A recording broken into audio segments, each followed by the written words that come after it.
అందరికీ నమస్కారం. ఈరోజు మనం చెప్పుకోబోయే కథ మెట్టినిల్లే కావాలి.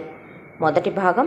కథలోకి వెళ్ళబోయే ముందు మీరు కనుక మన ఛానల్ని ఫస్ట్ టైం చూస్తున్నట్లయితే తప్పకుండా మన ఛానల్ని లైక్ చేయండి, షేర్ చేయండి, సబ్స్క్రైబ్ చేయండి, బెల్ ఐకాన్ క్లిక్ చేసి ఆల్ అనే బటన్ని ప్రెస్ చేయడం మర్చిపోకండి. మీ అందరూ మన ఛానల్ని చూస్తూ సపోర్ట్ చేస్తూ ఎంకరేజ్ చేస్తున్నందుకు నాకు చాలా హ్యాపీగా ఉంది. తప్పకుండా మీ సహాయ సహకారాలు ఇంకా అందిస్తారని మనస్ఫూర్తిగా కోరుకుంటున్నాను. కథను చూసి వెళ్ళిపోకుండా చూసేటప్పుడే ఒక మంచి లైక్ ఇవ్వండి, అలాగే ఒక మంచి కమెంట్ పెట్టండి. తప్పకుండా ఛానల్ని సబ్స్క్రైబ్ చేసుకోండి. మంచి మంచి కంటెంట్ మీకు నోటిఫికేషన్ రూపంలో అప్పుడే మీ దాకా చేరుతుంది. తప్పకుండా ఛానల్ని లైక్ చేయటం, సబ్స్క్రైబ్ చేయటం మాత్రం మర్చిపోకండి. తప్పకుండా మన ఛానల్ని ఎంకరేజ్ చేసి సపోర్ట్ చేస్తారని మనస్ఫూర్తిగా కోరుకుంటూ కథని ఎక్కడ స్కిప్ చేయకుండా వినండి. మరి కథలోకి వెళ్ళిపోదామా? శ్రీనివాసరావుకి రూపాయి స్థిరచరాస్తులంటూ కన్నవాళ్ల తరపున కానీ అత్తగారి తరపున కానీ ఏవీ కలిసి రాలేదో. ఇక శ్రీనివాసరావు భార్య పేరు లక్ష్మి. వివాహం చేసుకున్నాడు. ఆమెకి పుట్టింటి వాళ్ళు అనాకాసు కూడా ఇచ్చి పెళ్లి చేసింది లేదు. నిజం చెప్పాలంటే శ్రీనివాసరావుకి ఏముందని మేము ఇవ్వాలి అని అడిగారు వాళ్ళు. ఆ రోజునే శ్రీనివాసరావుది ఒక చిన్న ప్రైవేట్ ఉద్యోగం. ఇక శ్రీనివాసరావు లక్ష్మి కలిసి వచ్చి సిటీలో కాపురం పెట్టుకున్నారు. అలా కాపురం పెట్టుకొని శ్రీనివాసరావు ప్రైవేటు ఉద్యోగానికి వెళ్ళొస్తూ ఉండేవాడు. లక్ష్మి నెల తప్పిన తర్వాత భార్య అంటే శ్రీనివాసరావుకి వల్లమాలిన ప్రేమ. భార్యని ఉన్నంతలోనే కాలు కింద పెట్టకుండా నెత్తిన పెట్టుకొని చూసుకున్నాడని చెప్పాలి. తనే ఇల్లు ఉడుస్తూ, తనే అంట్లు తోముతూ, తనే బట్టలు ఉతుకుతూ, పెళ్ళాన్ని వంట పని ఇంటి పని కూడా చేయనివ్వకుండా చాలా జాగ్రత్తగా చూసుకున్నాడు. 5వ నెలలో స్కానింగ్ చేసి కడుపులో కమలలున్నారని, దట్టు ఇద్దరు ఆడపిల్లలేనని, ఆ రోజుల్లో స్కానింగ్లో కాబట్టి జెండర్ రివీల్ చేసి డాక్టరమ్మ చెప్పింది. ఆడపిల్ల అయితేనేమి మగపిల్లాడైతేనేమి దేవుడు ఇచ్చిన వాళ్ళే బిడ్డలు, ఎంతమందిని ఇస్తే అంతమందిని కనాల్సిందే అనుకున్నారు మొదట. అయితే లక్ష్మికి ఈ ఇద్దరు పిల్లల తర్వాత ఇక సంతానం కలగరని, గర్భ సంచిలో ప్రాబ్లం ఉందని, రిమూవ్ చేయాల్సి వస్తుందని డాక్టరు నెలలు నిండేటప్పుడే బాంబు పేల్చేసింది. వారసుడు లేకుండానా అని బాధపడితే చేయగలిగింది ఏముందమ్మా? బిడ్డలు లేని గొడ్రాళ్ళు అనిపించుకోవటం కన్నా ఆడేంటి మగేంటి అని గడ్డి పెట్టింది ఆవిడ కూడా. ఆ తర్వాత నెలలు నిండాయే. పెళ్ళానికి ఆడపిల్లలు పుడతారన్న శ్రీనివాసరావుకి వచ్చిన ప్రాబ్లం ఏమీ లేదు. లక్ష్మే బాధపడింది కొడుకు పుట్టట్లేదు. నెలలు నిండిన తర్వాత లక్ష్మి నొప్పులు పడుతుంటే హాస్పిటల్కి తీసుకెళ్ళాడు. ఇక మొట్టమొదట నొప్పులు పడుతూ లక్ష్మి ఒక పాపని ప్రసవించింది. ఆ పాప తర్వాత 5 నిమిషాల గ్యాప్తో మరొక పాపని ప్రసవించింది. 5 నిమిషాల ముందు పుట్టిన పిల్లని పెద్ద పిల్లని, 5 నిమిషాల వెనక పుట్టిన పిల్లని చిన్నపిల్లని ఎంత కమలలైనా సరే మనం అలాగే పిలుచుకుంటాం. అయితే పిల్లలిద్దరినీ ఎత్తుకొని ఇంటికి వచ్చాక పెద్దమ్మాయి పేరు జ్యోతి అని, రెండో అమ్మాయి పేరు దీప అని పెట్టుకున్నారు. చూడటానికి పిల్లలిద్దరూ అచ్చు గుద్దినట్టు ఒకేలా ఉన్న పెద్దమ్మాయి కాస్త దుడ్డు ముక్కలాగా బొద్దుగా, దాంతోపాటు పెద్దమ్మాయి మంచి కలర్ ఉంటుంది, బాగా ఎర్రగా పుట్టింది పెద్ద పిల్ల. చిన్నమ్మాయి బాగా చామన ఛాయ, దానికి తోడు చిన్నపిల్ల సన్నగా పుట్టుకొచ్చింది. బలమంతా మీ పెద్ద కూతురే తీసేసుకున్నట్టుంది, రంగంతా మీ పెద్ద కూతురే లాగేసినట్టుంది అని చుట్టుపక్కల జనాలు అని కూడా వెళ్ళారు. అయితే ఇక కాలచక్ర ప్రవాహంలో గర్భసంచి కూడా తీసేశారు కాబట్టి చేసేదేముంది, కూతుళ్ళని పెంచుకోవటం తప్ప కూతుళ్ళని పెంచుకురావడం మొదలుపెట్టారు. చిన్నప్పటి నుంచి కూడా జ్యోతి తగని మెతక, సాఫ్ట్, స్లో, అసలు నోట్లో నుంచే మాట కూడా రాదు. జ్యోతి మాట్లాడటం అంటే అది చాలా కష్టం. జ్యోతికి ఎంతసేపు కూడా ఇంటి పనుల మీద, వంట పనుల మీద, ముగ్గుల మీద, పేడల మీద, గొబ్బెమ్మల మీద, పూలు మాల కట్టడం మీద, ఎంబ్రాయిడరీల మీద, మిషన్లు కుట్టటాల మీద, వీటి మీద ఇంట్రెస్ట్ బాగా ఉండేది చిన్నపిల్లప్పుడే.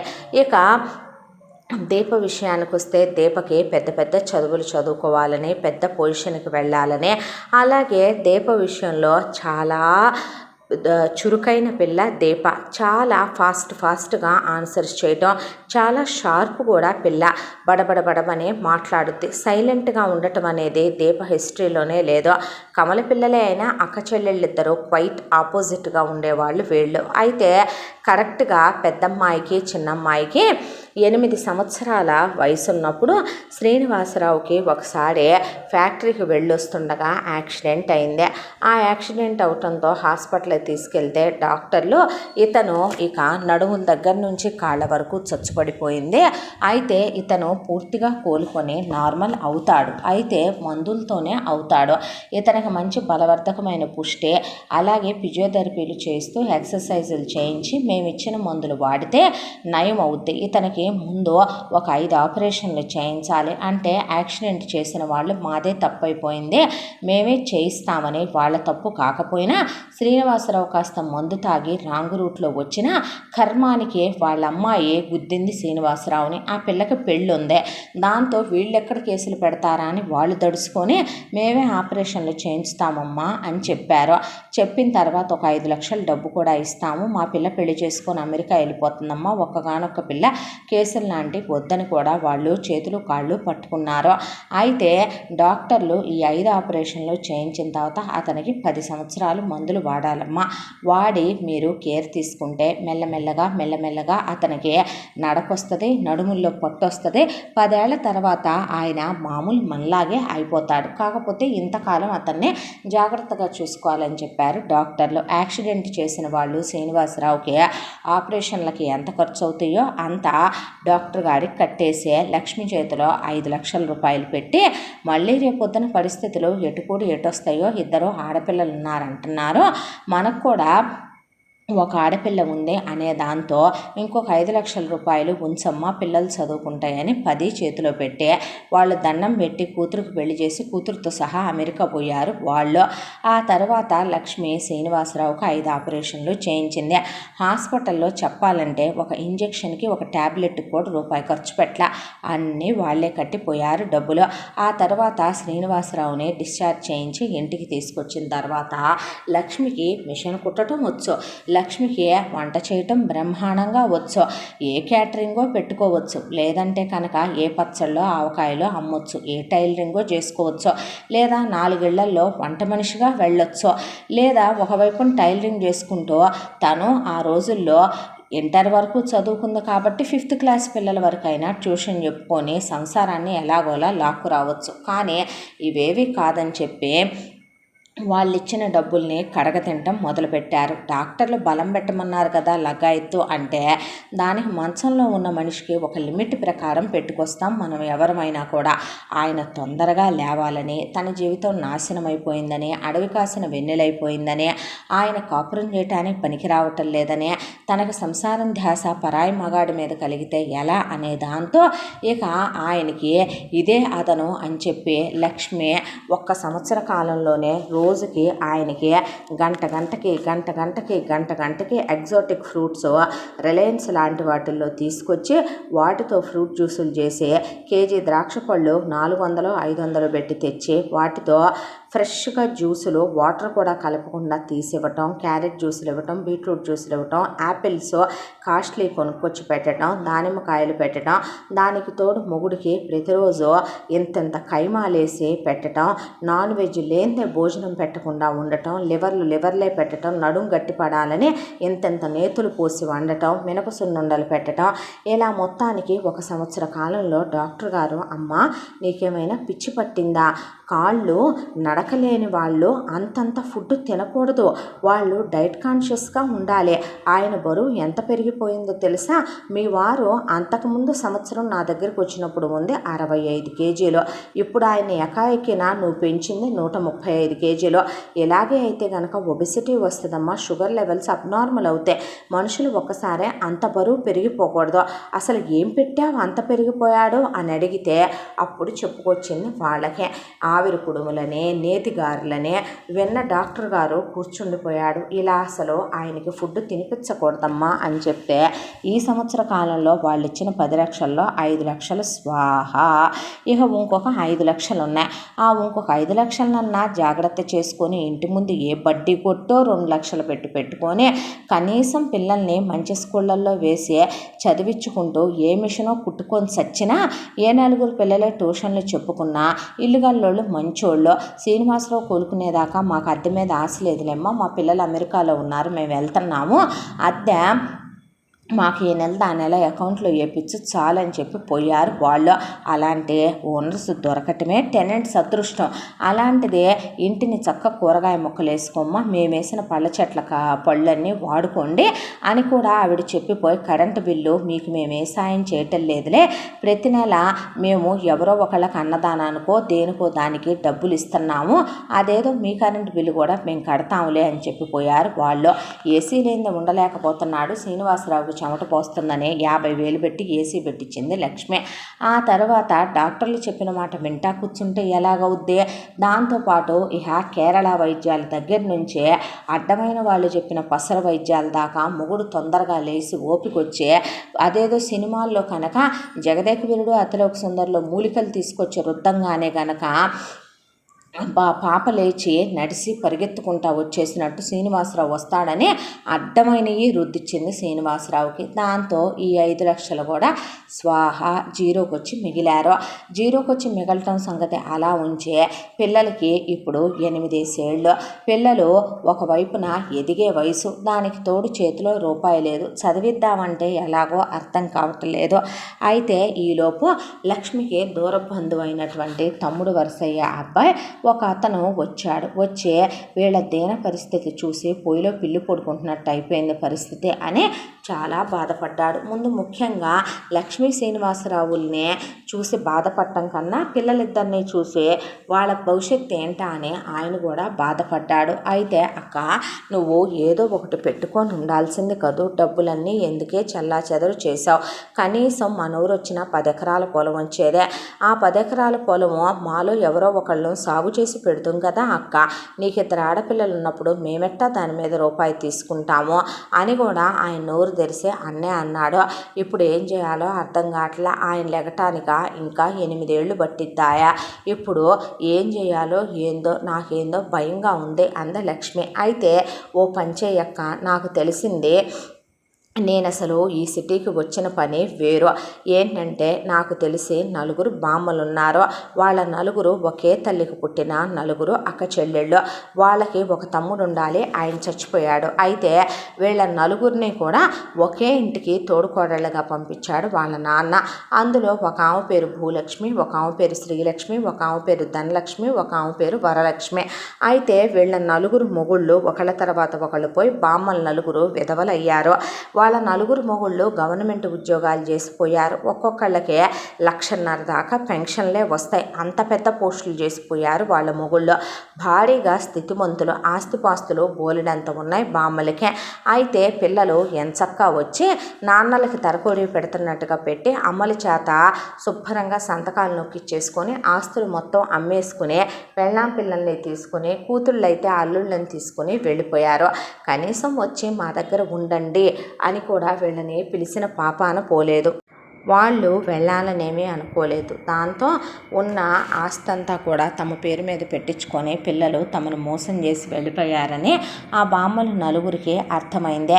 భగవంతుడు వాళ్ళ ఎందున ఉండబట్టి వాళ్ళకి మిగిలింది తాతలది ప్రతి నెల వచ్చే పెన్షన్. దాంతో మీరు ఇక్కడే బతికేసేయండి అని వదిలేసిపోయారు.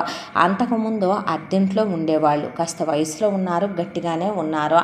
4 ఇక అంతోటి ఖర్చులు ఏముంటాయి వాళ్ళకి అనే దాంతో డబ్బులు దాచిపెట్టి బ్రహ్మాండంగా ఒక 1 ఎకరా స్థలం తీసుకొని దాంట్లో వాళ్ళ అభిరుచికి తగినట్టుగా ఒక 16 గదులు ఇల్లు కట్టించుకున్నారు. ఇల్లు ఉంటుందక్క, ఇంద్రభవనం లాగా ఉంటుంది, నెయ్యి పూసి నెయ్యి ఎత్తొచ్చు, చుట్టూ బోల్డంత గార్డెను, దానికి తోడు బోలెడని మొక్కలు నాటుంటాయి.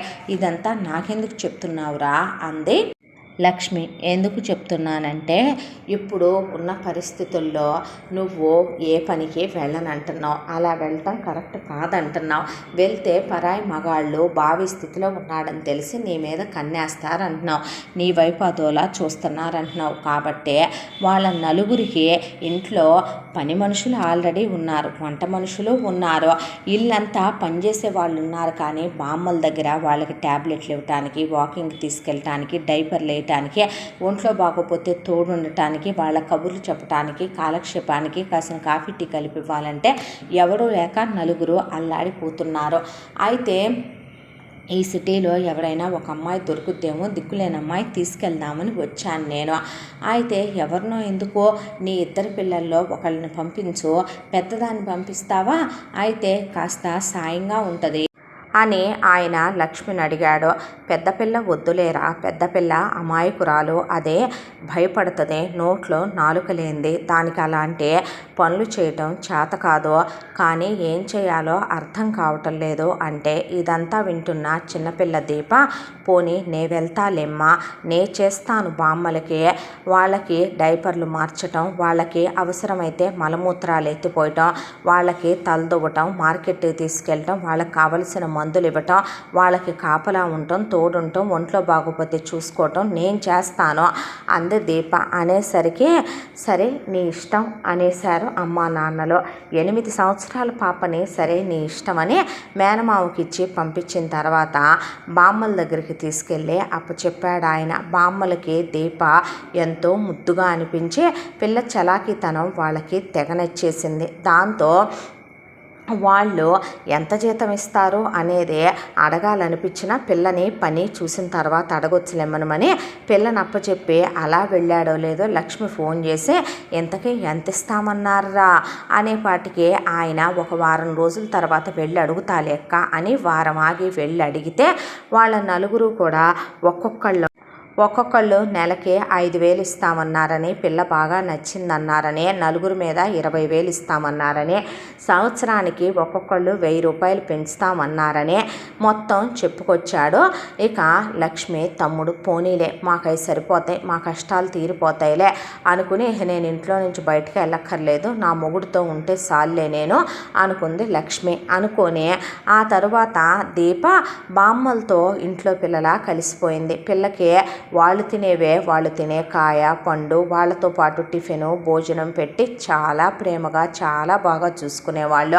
అందుకు కారణం దీప కూడా చకచకా తిరుగుతూ బామ్మ ఈ ట్యాబ్లెట్లు వేసుకో, బామ్మ కాళ్ళు ఎత్తుతారా, బామ్మ తలకి నూనె పెడతారా, అది ఇది అనే తెగ తిరుగుతూ ఉండేది వాళ్ళ చుట్టూ. పిల్లని చూస్తే ముచ్చటేసేది వాళ్ళకే. పిల్లని చదువు లేకుండా ఇలా ఉంచకూడదని, అమ్మడు ఏమైనా చదువుకున్నావటే నువ్వు అని అడిగితే నేనా 2వ తరగతి అయిపోయింది, నాన్నకు బాలేదని 3వ తరగతి చదివించలేదు బామ్మ అని చెప్తే చదువుకుంటావా, చదివిస్తాం అని అడిగితే నిజంగా అంది దీప. నిజంగా తల్లి అని వాళ్ళుండే దగ్గరే చాలా మంచి కాన్వెంట్ ఉంది, ఆ కాన్వెంట్లో ఫీజు మేమే కడతామని సంవత్సరానికి 50,000 రూపాయలు స్కూల్ ఫీజు, యూనిఫామ్కి, బుక్స్కి కలిపి పిల్ల వ్యాన్ ఫీజుకి. అయితే పొద్దస్తమానం పిల్ల వాళ్ళకి చేసేదేముందే, దాంతో వెళ్ళి చదువుకోమ్మా అని స్కూల్లో జాయిన్ చేశారు. బామ్మల నలుగురిని కౌగిలించుకొని ముద్దు పెట్టుకుంటే గార్డియన్ సైన్లు కూడా వాళ్ళే చేశారు. పిల్లని సంవత్సరానికి ఒక్కసారి మాత్రమే పంపిస్తాము, 10 రోజులు పద్దాకా పిల్లని పంపించమని అనొద్దు, వాళ్ళ అమ్మా నాన్ననే అక్కనే కావాలంటే వచ్చి ఎప్పుడు కావాలంటే అప్పుడు చూసి వెళ్ళమనో, మేము వద్దనము అనే లక్ష్మి తమ్ముడికి షరతు చెప్పేశారు బామ్మ వాళ్ళు. దీప వెళ్ళిపోతే వాళ్ళకేమీ తోచదనేది వాళ్ళ ఉద్దేశం. చదువు ఎక్కడ డిస్టర్బ్ అవుతుందో అని ఇంకొకటే. దాంతో దీపకి ట్యూషన్ పెట్టిద్దాం అనుకున్నా స్కూల్లో టీచర్ గారు అబ్బబ్బబ్బబ్బా ఏం చదువుతుందండి ఆ పిల్ల, అసలు నాయన మేమేదైనా చెప్పే ముందే మాకే ఎదురు చెప్తుంది ఆ పిల్ల చక్కగా పాఠాలు, బంగారం లాంటి పిల్లంటే నమ్ముతారా బామ్మలు అని చెప్పేపాటికి వాళ్ళ హృదయం పొంగిపోయింది. ఇక ఏమ్మా బాగా చదువుతున్నావే అంటే బాగా చదువుకుంటున్నాను బామ్మ అని దీప పొద్దున్నే లేచి బామ్మ వాళ్ళకి కావలసినవన్నీ చూసి టకటకా యూనిఫామ్ వేసుకునే, బామ్మ వాళ్ళతో జడలు కట్టించేసుకునే, చక్కగా వంటమ్మాయితో క్యారియర్ సర్దిచ్చేసుకుని టిఫిన్ తినేసి వ్యాన్ ఎక్కి వెళ్ళి 4 వచ్చి మళ్ళీ స్నానం చేసి బామ్మ వాళ్ళ పనులు చూసుకొని అంతా అయిపోయాక రాత్రి 9 దగ్గర నుంచి 11 దాకా చదువుకొని అన్నిట్లో 100కి 100 పిల్ల స్పోర్ట్స్లో అన్నిట్లో ఫస్ట్ ప్రైజులే. ఒక్కోటి ప్రైజ్ వచ్చిన ప్రతిసారి బామ్మ వాళ్ళు పాపని పక్కన నుంచోబెట్టి ఆ ప్రైజులతో సహా ఫోటోలు తీయించి మురిసిపోయేవాళ్ళు. దాంతోపాటు పిల్ల ప్రోగ్రెస్ కార్డు వచ్చిన ప్రతిసారి కూడా ఒక్కో ఫోటో తీయించి ఆ ఫోటోని ఆల్బంలో పెట్టడం మొదలుపెట్టారు. ఎవరూ లేని వాళ్ళ జీవితాల్లో వాళ్ళు కన్న పిల్లలు వాళ్ళను వెన్నుపోటు పొడిచెల్లినా దగ్గరికి తీసిన బిడ్డ నిజంగా దీపంలా వెలుగుతోంది. దాని జీవితం రేపొద్దున బాగుంటే అంతకన్నా ఏం కావాలి అనుకున్నారు వీళ్ళు. అయితే పిల్ల జీవితం మాత్రం ప్రతి నెల ఇక కరెక్ట్గా టెన్షన్గా లక్ష్మికి అకౌంట్లో పడిపోయేదే. అలా పిల్ల సంవత్సరానికి ఒకసారి దీప బామ్మ వాళ్ళకి చెప్పి వెళ్ళేటప్పుడు దీప కోసమని వాళ్ళు ప్రతి సంవత్సరం మంచి ఖరీదైన బట్టలు ఒక 5 జతలు కొనేవాళ్ళు. ఆ బట్టలు తను వేసుకోకుండా తను పాత బట్టలే వేసుకుని ఆ 5 జతల బట్టలు బ్యాగులో సర్దుకుని బామ్మ వాళ్ళని, బామ్మ ఈ చీరలు మీరు కట్టుకోవట్లేదు కదా బామ్మ, మా అమ్మకి ఇస్తారా అని అడిగితే తీసుకెళ్ళమ్మా అని 1 డజన్ చీరల దాకా ఇచ్చేవాళ్ళు బామ్మ వాళ్ళు. దాంతోపాటు బామ్మ మనం పచ్చళ్ళు, కారపళ్ళు, వడియాలు పట్టుకుంటున్నాం కదా, కొంచెం పెట్టిస్తారా, నేను తీసుకెళ్ళలేదా అని అడిగేది పిల్ల. తీసుకెళ్ళలేదా అంటే దానికి ఎంత మమకారమో ఎంత ప్రేమో చూడవే, ఆ కన్నోళ్ళన్నా దాన్ని తోడబుట్టిందన్నా ఎంత మమకారమే అమ్మా నీకు అని రామ్మ పెట్టిస్తామని ఒక 10 రకాల పచ్చళ్ళు, పిండి వంటలు, కారపొళ్ళు, కారాలు, వడియాలు, అప్పడాలు అన్నీ పిల్లకి బ్యాగులో సర్ది వెళ్ళేటప్పుడు పిల్ల చేతిలో 10,000 పెట్టి 10 రోజులు మళ్ళీ వచ్చేయాలమ్మా అని కారిచ్చి డ్రైవర్నిచ్చి పంపిస్తే పిల్ల కారులో వెళ్ళేదే. ఆ తర్వాత వెళ్ళగానే డ్రైవర్ దీపమ్మ మళ్ళీ నిన్ను తీసుకెళ్లే రోజున వస్తా తల్లి అని వెనక్కి తిరిగి వచ్చేసేవాడు డ్రైవరు. ఆ తర్వాత పాప వెళ్ళగానే తెచ్చిన చీరలో అమ్మకిచ్చి ఆ తర్వాత తెచ్చిన డ్రెస్సులు అక్కకిచ్చి వేసుకోవే, ఇవి నాకని బామ్మ వాళ్ళు కొన్నయ్యేలే వేసుకోమని. అమ్మ ఇంట్లోకి ఏమన్నా కావాలా అని ఇంట్లో కావలసిన సామాను ఆ తీసుకొచ్చిన 10,000 రూపాయలు డబ్బులు పెట్టి కావలసినవన్నీ ఇంట్లో కొని శుభ్రంగా పక్క దుప్పట్లు, బెడ్షీట్లు, అలాగే పిల్లో కవర్లు అవన్నీ బామ్మ వాళ్ళు 4-5 సార్లు 10 సార్లు తప్ప వాడలేదని గంజులు పెట్టి ఇస్త్రీ చేయించి పనివాళ్ళు పక్కన పెట్టిన బామ్మ వాళ్ళు ఇచ్చారని అవన్నీ ఇక్కడ సర్ది వీళ్ళకి ఇంట్లో కావలసినవన్నీ శుభ్రంగా అంతా బాగానే ఉందా అని. అంత చిన్న వయసుకే చాలా మెచ్యూరిటీ ఉండేది దీపకే. దీప చాలా షార్ప్ కూడా పిల్ల.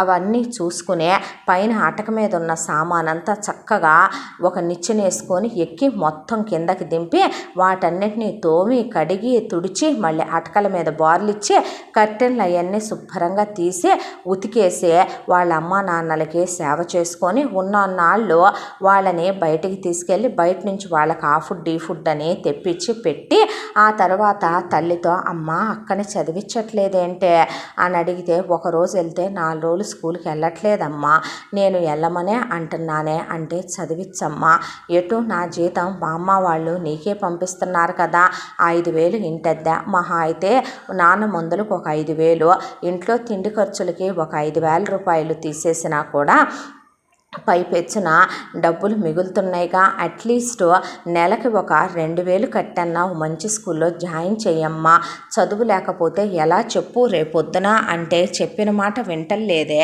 అంది లక్ష్మి. ఆ తర్వాత చదువుకో అక్క అని 1కి 100 సార్లు చెప్పి దీప మళ్ళీ బామ్మ వాళ్ళు కారు పంపించగానే వెళ్ళిపోయేదే.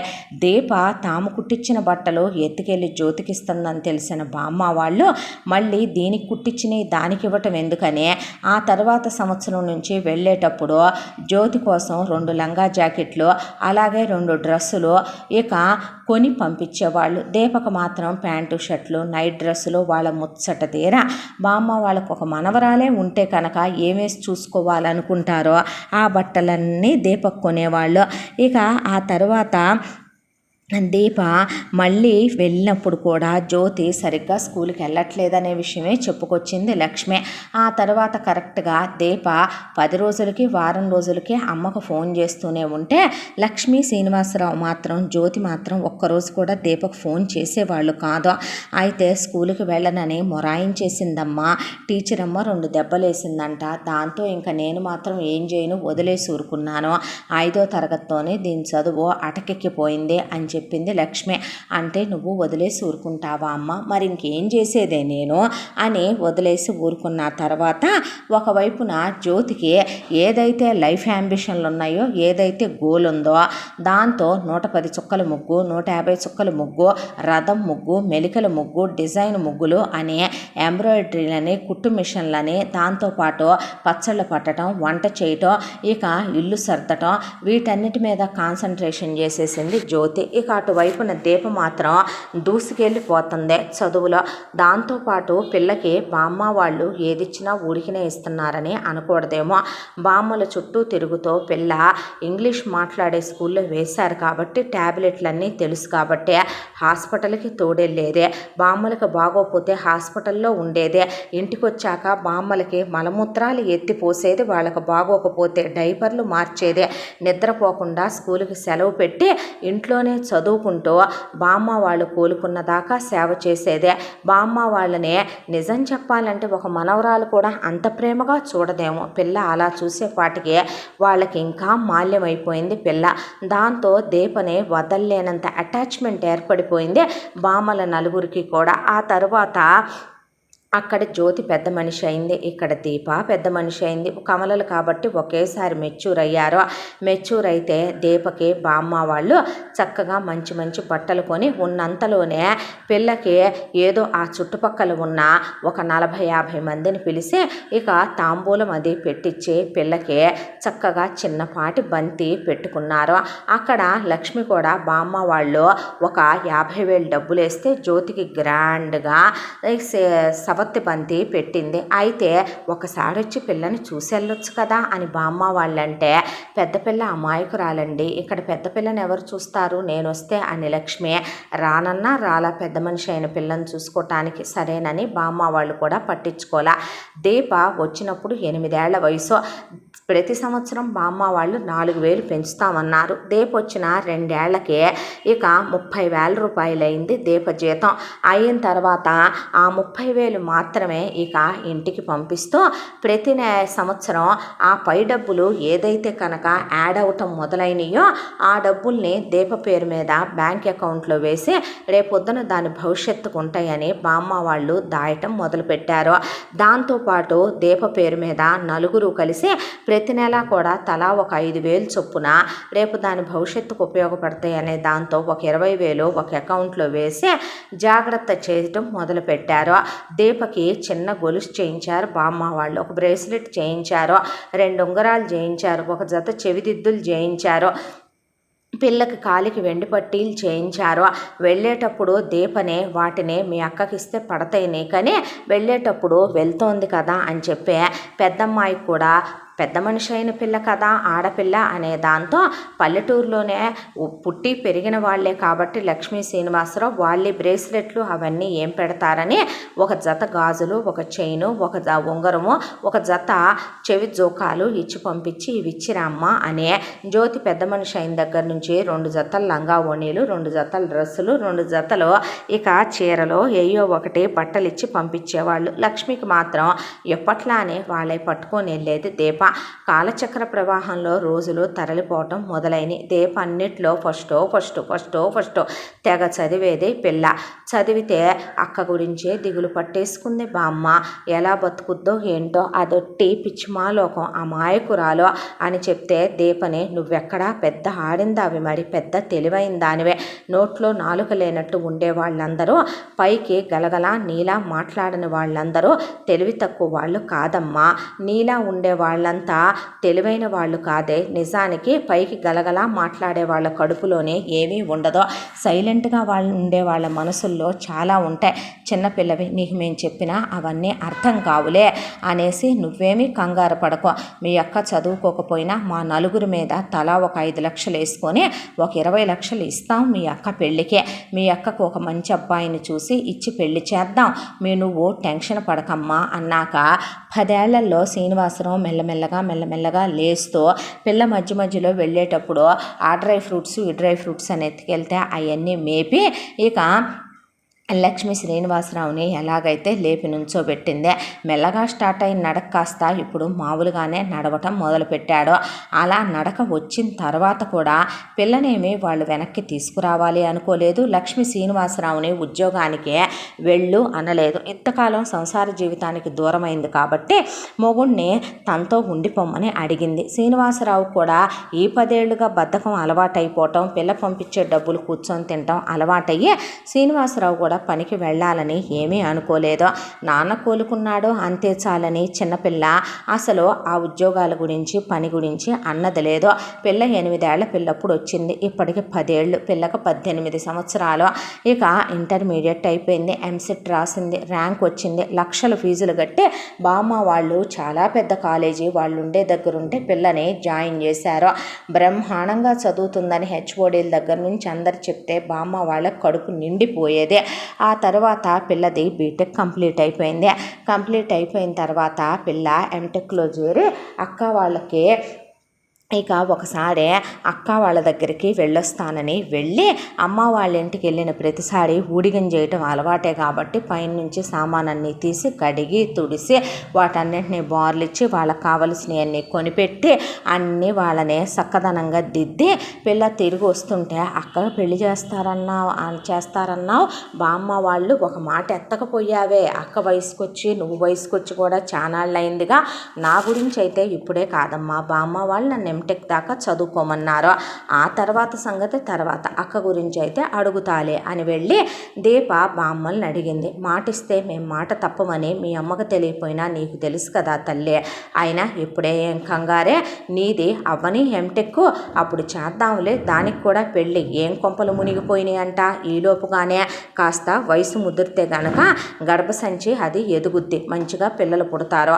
ఎటు మీ అక్కేమి పెళ్ళైన తర్వాత ఉద్యోగాలు చేయటానికి ఊళ్ళో వెళ్ళటానికి ఎటు పనికిరాదుగా అమ్మ, నీలాగా నువ్వంటే పెద్ద ఉద్యోగం చేయాలనేది మా కోరిక, నువ్వు పెద్ద పొజిషన్లో ఉంటే చూడాలనేది మా కోరిక. ఏమే దీప, రేపు చదువు అయిపోయి ఉద్యోగం వచ్చి పెళ్ళైపోతే మమ్మల్ని వదిలి వెళ్ళిపోతావంటే వెళ్ళను బామ్మ, మీరు బతుకున్నంత కాలం మీతోనే ఉంటాను బామ్మ అని చెప్తే మా బంగారు తల్లే అని దీపం దగ్గరికి తీసుకున్నారు. బామ్మ వాళ్ళకి దీప వచ్చేసరికి వాళ్ళకి వయసులు ఎక్కువే. దీప వచ్చిన తర్వాత ఏదో తిండి పుష్టి మీద మందుల మీద, దానికి తోడు ఇంట్లో పని చేయకుండా కాస్త పనోళ్ళు ఉన్నారు, పై ఎత్తున దీప చూసుకోబట్టి కానీ వారిక వృద్ధాప్యంతో వచ్చేటటువంటి వయసునే అనారోగ్యాన్ని, దానికి తోడు పిల్లలు వెన్నుపోట్లు పొడిచి వెళ్ళటంతో వచ్చే దిగులు వల్ల వచ్చే జబ్బుని, పోయిన భర్తల్ని తలుచుకుంటూ పడే బాధని ఎవరు వాళ్ళ మనసులోంచి తీసేయలేరు కదా, దాంతో మనుషులు బాగా కుంగారు ఈనాళ్లలో.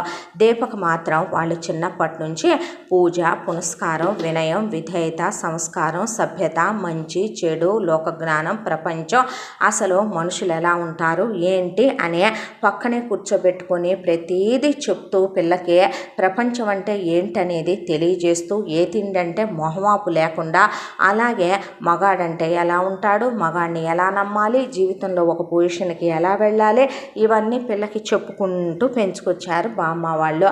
ఇక్కడ కథ ఇలా జరిగిపోతూ దీప ఎంటెక్ సెకండ్ ఇయర్కి వచ్చింది. దీప ఎంటెక్ సెకండ్ ఇయర్కి వచ్చేసరికి పడి చదువుతుంది పిల్ల. చదివితే మరీ అంతసేపు నా చదువుకే బుర్ర పాడైపోద్ది, నువ్వు అలా చదివితే ఇలా రాయగలవు, అది కాదు బామ్మ, కాన్వకేషన్కి మీ అందరినీ తీసుకెళ్లాలనేది నా కోరిక అని పిల్ల పడి చదవటం మొదలుపెట్టింది. వాళ్ళకి తెలుసు దీప ఎవరిని ప్రేమించలేదని, ప్రేమాయణాలు లాంటి వాటికి దూరంగా ఉంటుందని. మన తాహతుకి తగినట్టుగా మనం ఉండాలి అనుకుని పెరిగిన పిల్లని కూడా బామ్మ వాళ్ళకి తెలుసు.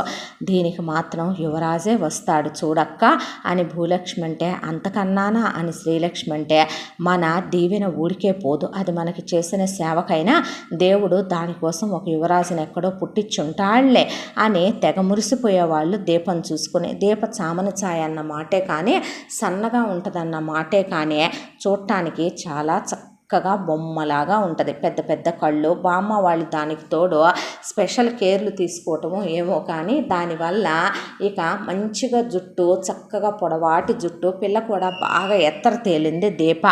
జ్యోతి బాగా లావుగా ఉంటుంది, ఎర్రగా ఉంటుంది కాంప్లెక్షన్. దానికి తోడు పెదాలు చాలా ఎర్రగా ఉండి, మనిషి పొట్టి జుట్టుతో, రింగుల జుట్టుతో. ఇద్దరు చిన్నప్పుడు ఒకేలా ఉండేవాళ్ళు కానీ పెద్ద అయిన తర్వాత ముఖ కవళికలు ఒకేలా ఉన్న ఆహార్యాల్లో మాత్రం తేడా ఉండేది ఇద్దరికే. అయితే లక్ష్మీ శ్రీనివాసరావులతో పాటు జ్యోతి 5వ తరగతిలోనే చదువు ఆపేస్తే, ఆ ఊళ్ళో ఏ పెళ్ళైనా జ్యోతిని గుమ్మాల్లో ముగ్గేయటానికి, వ్రతాల దగ్గర ముగ్గేయటానికి, జాతరల దగ్గర ముగ్గేయటానికి, గుళ్ళు గోపురాల దగ్గర ముగ్గేయటానికి, తిరణాళ్లలో ముగ్గులు పెట్టడానికి, ఎక్కడైనా గనక దేవుణ్ణి పెడితే గనక అక్కడ వెళ్ళి ముగ్గులేయటానికి రమ్మనమనేవాళ్ళు. అందరూ వెళ్ళి వేసొచ్చేది. అలాగే ఆ ఊళ్ళో ఒకళ్ళది పెళ్ళవుతుంటే వచ్చి లక్ష్మీ శ్రీనివాసరావుకి శుభలేఖ ఇచ్చి, అమ్మ జ్యోతి, మా గుమ్మం ముందు ముగ్గులు పెట్టవా, నీ చేత్తో ముగ్గులు పెడితే ప్రింట్ వేసినట్టే ఉంటుంది అనేపాటికి, ఓ తప్పకుండా వచ్చేస్తా, ఎందుకెయ్యను అంటే నీకోసమనే పెద్ద డ్రమ్ముడు ముగ్గు కొని రంగులు కూడా కొని పెట్టేసింది మా అమ్మాయే. రామ్మ అంటే అమ్మాయి తరపున జ్యోతి నేను ముందే వెళ్తానని అమ్మా నాన్నలకి చెప్పి వెళ్ళి 150 సుక్కల ముగ్గు, 200 సుక్కల ముగ్గు అని కూర్చొని ముగ్గులేస్తా కూర్చుంది. అయితే అప్పుడే విడిదింట్లోకి దిగటానికి మగపెళ్లి వాళ్ళు వస్తే, ఆ మగపెళ్లి వాళ్ళతో పాటు పెళ్లి కొడుకు స్నేహితుడు సురేష్ అనే ఒక అబ్బాయి కూడా వచ్చాడు. జ్యోతి లంగా ఓణి వేసుకొని వెళ్ళింది. చూడటానికి బాగా కలర్ ఉండటం ఒకటి, పెదాలు ఎర్రగా ఉండటం ఒకటి, చేతుల నిండా ఎర్ర గాజులు, గ్రీన్ గాజులు కలిపి వేసి గ్రీను ఎరుపు లంగా ఓణి వేయటం ఒకటే. కరెక్ట్గా ముగ్గులో గొబ్బెమ్మలు పెడుతూ పాటలు పాడుతూ సన్నగా ముగ్గుల్లో రంగులు దిద్దుతూ బుగ్గల నిండా, అలాగే తనకి ఎదర ఛాతీ మీద వెనకాల నవ్వుతూ స్నేహితురాళ్ళు వీపు మీద రంగు పూసేపాటికి చిన్న పిల్లకుప్పిలు వేసింది వెనకాల సవరం వేసి. చూడటానికి చెప్పాలంటే విలేజ్ బ్యూటీ లాగా చాలా హాట్గా సెక్సీగా ఉంది అనిపించింది సురేష్కి చూడగానే. చూసిన తొలి క్షణంలోనే జ్యోతి మీద మనసు పారేసుకున్నాడు. ఆ తరువాత ఆ పెళ్లిలో జ్యోతి తిరుగుతుంటే జ్యోతి వైపే సురేష్ కళ్ళు తిరగటం మొదలైనాయి. అయితే జ్యోతిని వాళ్ళ పెళ్ళైపోయిన తర్వాత చేయి పట్టుకొని పక్కకి తీసుకెళ్ళి ఐ లవ్ యూ అనే ప్రపోజ్ చేస్తే, అక్కడి నుంచి చేతి మీద చేతిని మెల్లగా వెనక్కి తోసి వెళ్ళిపోయింది. వెళ్ళిపోయిన తర్వాత సురేష్ పెళ్లి కొడుకుతో పాటు ఇదే ఊళ్ళో ఉండి జ్యోతి ఇంట్లోంచి ఎప్పుడు బయటకు వచ్చిద్దా అని ఎదురు చూస్తే, ఆ రోజు సాయంకాలం ఇంట్లో కావలసిన ఏదో కొనటానికి కిరాణా షాపు దగ్గరికి వస్తే, నేను చెప్పింది నీకు అర్థం కాలేదా, అర్థం కానట్టు వెళ్ళిపోయావా, నాకు అర్థం కాలేదు, నువ్వు నాకు చాలా బాగా నచ్చావు, నేను నిన్ను పెళ్లి చేసుకుందాం అనుకుంటున్నాను అని సురేష్ అడిగి, నేను నిన్ను ప్రేమిస్తున్నాను అన్నాడు. ఏమో ప్రేమల గురించి అయితే నాకు తెలియదు, అలాంటివైతే నేను నమ్మను, వాడుకుని వదిలేస్తారని చాలామంది గురించి నేను విని ఉన్నాను, ఆ విషయాల గురించి అంటే నాకు భయం బాబు, కానీ పెళ్లి విషయం అంటున్నావు కాబట్టి నిజంగా నీకు అలాంటి ఉద్దేశమే ఉండి నన్నే పెళ్ళాంగా చేసుకోవాలనుకుంటే, నువ్వు అన్నయ్యన్ని గొప్ప క్వాలిటీసు నాలో ఉన్నట్టు నీకు అనిపిస్తే మీ అమ్మా నాన్నని తీసుకొచ్చి మా అమ్మా నాన్నలతో మాట్లాడు, వాళ్ళకి ఇష్టమైతే అప్పుడు ఆలోచిద్దాం అని అక్కడి నుంచి జ్యోతి వెళ్ళిపోయింది. అంతే. సురేష్ వెంటనే వాళ్ళ అమ్మని నాన్నని అక్కడికి పిలిపించాడు. ఇక వాళ్ళ అమ్మ విజయేశ్వరి, వాళ్ళ నాన్న కరుణాకర్రావుతో పాటు ఆ కీర్తన కూడా వచ్చింది. వచ్చి రావటంతోనే, ఇలా నేను ఒక అమ్మాయిని చూశాను, ఆ అమ్మాయి నాకు చాలా నచ్చింది, చేసుకుంటే ఆ అమ్మాయిని చేసుకుంటాను, లేకపోతే పెళ్ళే చేసుకోను, సావనైనా సస్తాను, కానీ ఈ పెళ్ళి మీరు చేసి తీరాల్సిందేనని వాళ్ళ పీకల మీద కూర్చున్నాడు సురేష్.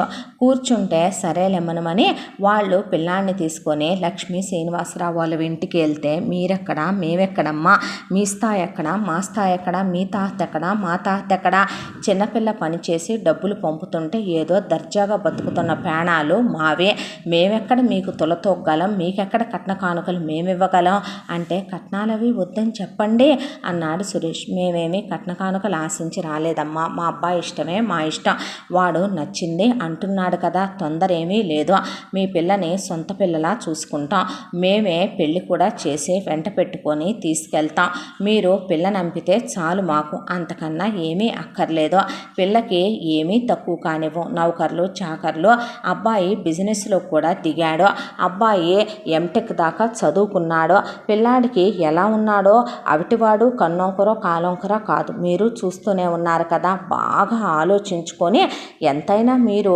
లేమిట్లో ఉన్నామని బాధపడుతున్నారు, ఆడపిల్లని కన్నా తల్లిదండ్రులు కదా, ఏ విషయం మీరు ఆలోచించుకొని మెల్లగా మా కబురు పెట్టండి అని వీళ్ళొచ్చి హోటల్లో రూమ్ తీసుకొని ఆ ఊరు పక్కనే ఉన్న టౌన్లో దిగారు. అయితే పక్క రూమ్లో సురేష్ ఏం చేస్తున్నాడో చూడటానికి వెళ్ళింది వాళ్ళ సురేష్ చెల్లెలు కీర్తన. వెళ్ళేసరికి సురేష్ అక్కడ జ్యోతి ఫోటోలన్నీ మంచం నిండా పరుచుకొని వాటి మీద పడుకొని జ్యోతి ఫోటోలకి ముద్దులు పెట్టుకుంటూ ఆ తర్వాత జ్యోతి ఫోటోలు ఫోన్లో జూమ్ చేసుకుని పెదవుల్ని దగ్గరగా చూస్తూ ముద్దులు పెట్టుకుంటూ ఇక కొన్ని పెన్ డ్రైవ్లోకి తీసుకొచ్చిన పెళ్లిలో వీడియోలు అనుకుంటాను వాటిని టీవీకి కనెక్ట్ చేసి వాటిని ఆపుకుంటూ చూసుకుంటూ నవ్వుకుంటూ మురిసిపోతూ ఇక మంచం మీద పడి తెగ దొర్లుతున్నాడు. నడుమును చూస్తూ బొడ్డును చూస్తూ వీపును చూస్తూ తెగ మురిసిపోయి మెలికలు తిరిగిపోతూ దిండుని కౌగిలించుకొని మెలికలు తిరిగిన తర్వాత కాసేపు అక్కడే నుంచొని ఇదంతా చూస్తున్న కీర్తన మళ్ళీ తిరిగి వచ్చింది రూమ్కి. 1 గంట 2 గంటలాగా మళ్ళీ వెళ్తే ఒళ్ళు తెలియకుండా నిద్రపోవటం మొదలుపెట్టాడు సురేష్. ఏమే పడుకున్నాడా అని అడిగితే పడుకున్నాడమ్మా అన్న తర్వాత అని విజయేశ్వరి కరుణాకర్రావు అలా నిట్టూర్పు విడిచి కూర్చుంటే ఏంటమ్మా వీడు, ఈ పెళ్ళేంటి, ఈ ప్రేమేంటి, ఈ వేషాలేంటి, ఈ డ్రామాలేంటి, వయసుకొచ్చాడు కదే కోరికలు ఎగదంతన్నట్టున్నాయి, ఆగట్ల ఏం చేద్దాం మరి, మనం కాలేజీల్లో ఎంత ప్రేమలు కరెక్ట్ కాదని చెప్పి ఎవరిని ప్రేమించొద్దు, మనకి ప్రేమలు లాంటివి కలిసి రావని మనం ఎంత చెప్పినా ఇక వయసు అనేది వచ్చిన తర్వాత ఆగుతాడా, అందులోనూ ఇక ఎప్పుడెప్పుడు ఆ అమ్మాయిని పెళ్లి చేసుకొని దాంతో సంభోగిద్దామా అనే మెలికలు తిరిగిపోతున్నట్టుంది, వాళ్ళ మగతనం చూసొచ్చి నీకు కనపడలా అంది విజయ. అంటే ఆ మాటకి మరే అన్నాడు కరుణాకర్రావు. అంటే ఏంటమ్మా ఇప్పుడు వీడికి దానికి పెళ్లి చేస్తావా, చేసి ఆస్తిలో సగం ఇచ్చేద్దాం అనుకుంటున్నావా అంది కీర్తన. ఆ మాటకి ఇల్లెలగానే పండగ అయిపోద్దా అమ్మా, అలా అనుకుంటే నువ్వు నా కన్న కూతురువే, అలాగనుకుంటే కనుక నేనెందుకమ్మా నీకే ఆస్తిలో సగం పెట్టి పంపించేదాన్ని కదా, 5% వాటా పెడితేనే నీకు ఎన్ని కోట్ల రూపాయల ఆస్తి ఇచ్చి ఎన్ని నగలు పెట్టాను నేను, ఆ తరువాత నిన్ను మనకన్నా 100 రెట్లు కోటీశ్వరుడైన ప్రదీప్కి ఇచ్చి పెళ్లి చేశానా లేదా, నువ్వు కడుపుతో ఉన్నప్పుడు ఎన్నిసార్లు వచ్చి చూసుకున్నామే, నీ మొగుడు నీ కాలు కింద పెట్టనిస్తాడా, నీ మొగుడు వ్యాపార అయస్కాంతం కదా, ఎన్ని కోట్ల రూపాయలు సంపాదిస్తున్నాడో, అమ్మా నాన్నలకి ఒక్కగానొక్క కొడుకు, నీ అత్తామామలు నీకు ఎదురు చెప్తారా, ఎక్కడో వెళ్ళి పల్లెటూరులో పడుండి ఇంకా మీకోసం ఆస్తులు పోగు చేస్తాడు మీ మామ, నీ కూతురు పుట్టిన తర్వాత కూడా నీ మొగుడు నువ్వు పడే పురుటింపులు కూడా నీ మొగుడే పడి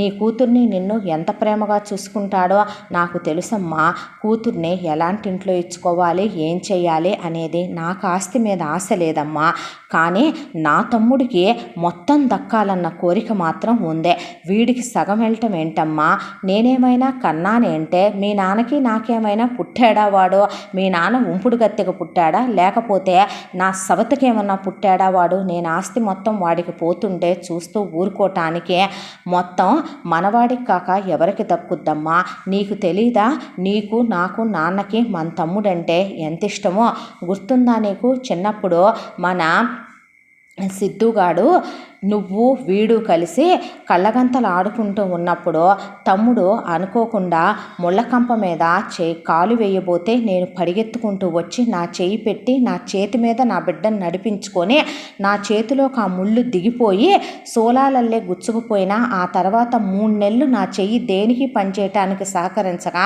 సర్జరీ దాకా నా చెయ్యి వెళ్ళినా భరించాను. కానీ నా బిడ్డకి ఎంత సూది గుచ్చుకుంటే నేను తట్టుకోగలనా? నీ తమ్ముడికి ఎంత బాధ కలిగితే నువ్వు తట్టుకోగలవా? నాన్న తట్టుకోగలడా? మేము ప్రేమతో కన్నామమ్మా మిమ్మల్ని, మా పంచప్రాణాలు పోసి కనుక్కున్నామే. అది చెప్పింది చూడు బేవర్సుదే ఆ లక్ష్మి జ్యోతి దానమ్మ. అలా కనలేదమ్మా మేము. అది ఎలాంటి ఇల్లాలే నాకెందుకు ఆశ్చర్యం వేయలేదులే. కానీ చిన్నపిల్ల పంపించే డబ్బులతో దర్జాగా బతుకుతున్నామని సిగ్గు విడిచి చెప్తుంది. అదేనమ్మా నాకు అర్థం కాలేదో.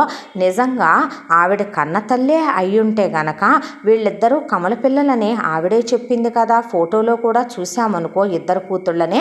1 సంవత్సరం పెద్దదాన్ని పంపి 1 సంవత్సరం చిన్నపిల్లని పంపించాలి. అయినా పెద్దదాన్ని చదువు సంధ్య లేకుండా అలా ఉంచటం ఏంటి? పెద్దదాన్ని గారాబం చేసి ఇంట్లో పెట్టుకోవటం ఏంటి? పనులు చేయనివ్వకుండా ఇది పనులు చేయటం ఏంటి? చిన్నదాన్నే అక్కడ పాచి పనులకు పంపటం ఏంటి? దాని రూపాయి మీద పడి బతకటం ఏంటమ్మా? మరి అలాగే ఉంటాయి కొన్ని జంతువులు, మృగాలు. మేము మిమ్మల్ని అలా కని పెంచలేదమ్మా. ప్రేమతో మీ నాన్న నేను కలిస్తే నువ్వు నీ తమ్ముడు పుట్టారు. నీ తమ్ముడికి నీకు నేనెందుకు అన్యాయం కానిస్తానే? నాకు ₹1 కూడా వద్దమ్మా. నాకు పెట్టిన 5% నాకు చాలా ఎక్కువ. నా మొగుడికి 100 తరాలు కూర్చొని తిన్నా తరగనంతుంది. కానీ నా తమ్ముడు సిద్ధార్థకు మాత్రం మొత్తం దక్కాలి. లేకపోతే నేను అస్సలు ఊరుకోను నిన్ను. నీకు అదే చెప్పాను నేను, ఇల్లలగానే పండగ అయిపోదు అని. వాళ్ళ స్థాయి స్తోమత ఏంటో అది వెనక ముందు ఆడి ఆలోచించుకుంటానంది ఇందాక. ఒకవేళ రేపటికి దాని నిర్ణయం మారొచ్చేమో. మన స్థాయికి స్థితికి సరిపోమని అది పిల్లని ఇవ్వములే అనొచ్చేమో.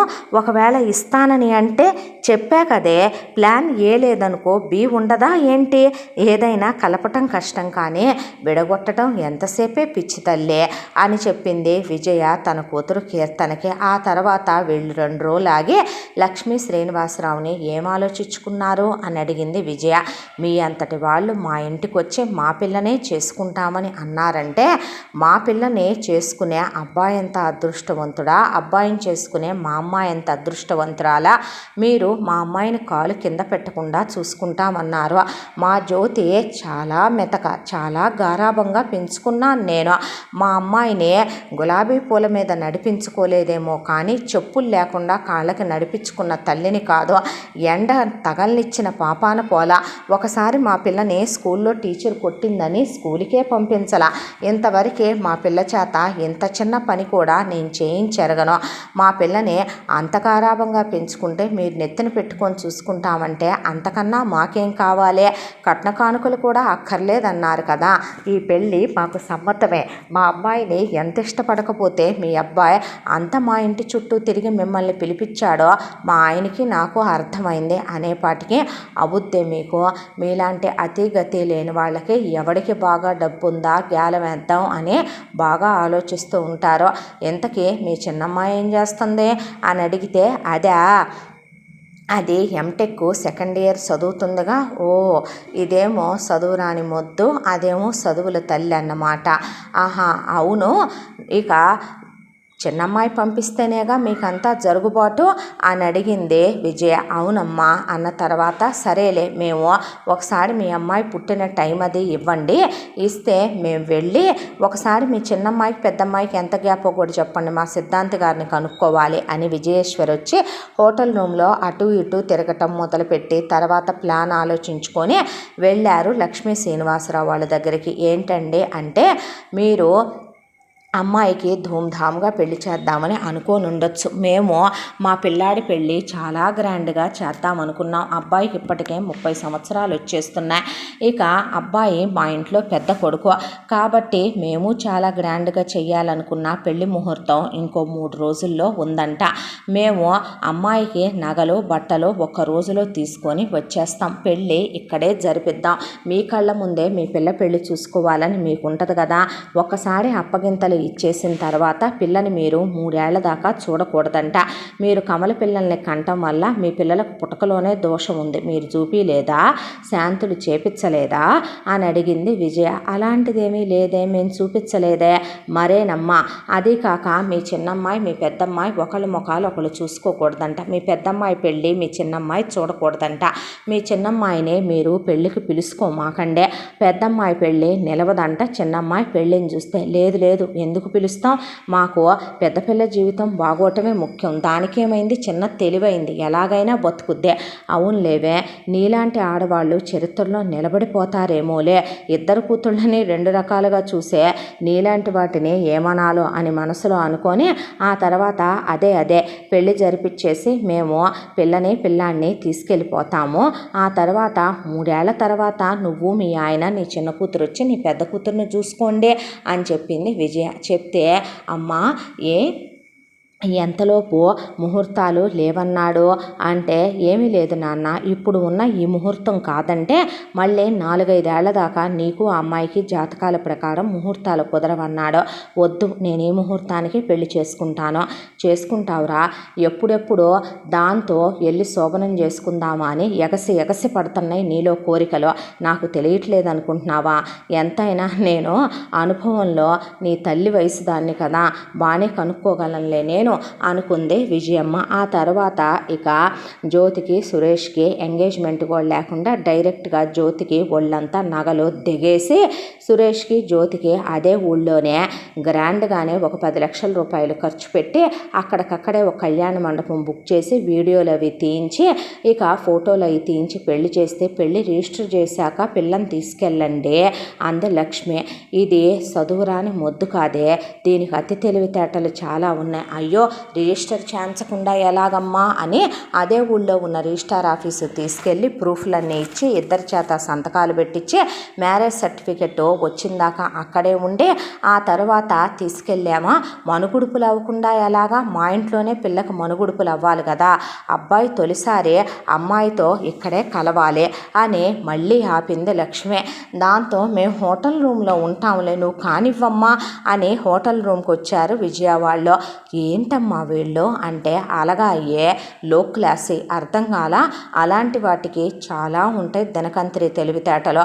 వాడు దాంతో పక్క పంచుకుంటే దాని కూతుర్ని వదిలేయకుండా అతుక్కొని ఉంటాడు, ఆ మోజులో పడితే అనేది దాని తీరి. మళ్ళీ చెప్పమ్మా అంది కీర్తన. అవునమ్మా, అదే ఆలోచించేదే.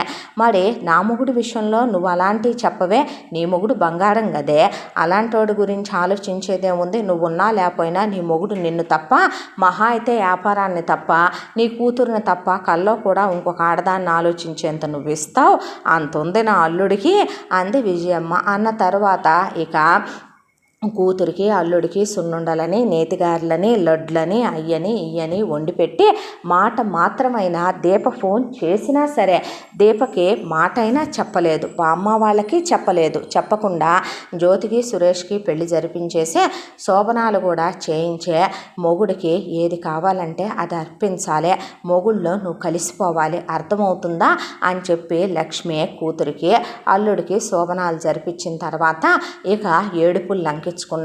మా పిల్లని కాలు కింద పెట్టకుండా పెంచాం, మా పిల్లని గుండెల మీద నడిపించాం, మా పిల్లకి అమాయకురాలు, నోట్లో ఏలు పెడితే కొరకలేదు, లోక జ్ఞానం లేని పిల్లయ్యా, అన్నీ నువ్వే చూసుకోవాలి, ఇక ప్రతిరోజు అమ్మాయి మీద చెయ్యయ్యా, అమ్మాయిని పస్తుంచు మాకు, నువ్వు పస్తుండ మాకు, కూతుర్ని పక్కకు పిలిచి అబ్బాయితో పాటు కలిసి స్నానం చేయాలి, అబ్బాయికి స్నానం చేయించాలి, అబ్బాయి ఒక మాటన్నా పట్టించుకోకూడదు, మాటన్న దాకా తెచ్చుకోకూడదు, ఆఫీసు నుంచి వచ్చేసరికి నువ్వు రెడీ అయి ఉండాలి, రాగానే పడగ్గ తలుపులు తీమాకు, ఆడ పనోళ్ళు ఉన్నారంట, అసలు రోజులో ఎంత ఎక్కువ టైము నువ్వు పడగదిలో గడపగలిగితే అంత మంచిదే, వెంటనే నువ్వు పిల్లల్ని కనెయ్యి అబ్బాయిని కట్టేసుకోవటం తెలియాలి, ఆకట్టుకోవటం తెలియాలి, అంత సొమ్ముందనంగానే సరికాదు, సొమ్ముని అనుభవించడం చేత కావాలి, సుఖపట్టడం చేత కావాలి, ఇక నువ్వు ఇప్పుడు దాకా దరిద్రాన్ని అనుభవించావు, సిరి నిన్ను ఒక్కసారి తంతే బూరెల బుట్లో పడ్డట్టు పడ్డావని ఊళ్ళో వాళ్ళందరూ ఇక ఏడవలేక నవ్వుతున్నారు, నీ జీవితాన్ని జీవితాన్ని నువ్వు అష్టైశ్వర్యాలతో అనుభవించని చెప్పాక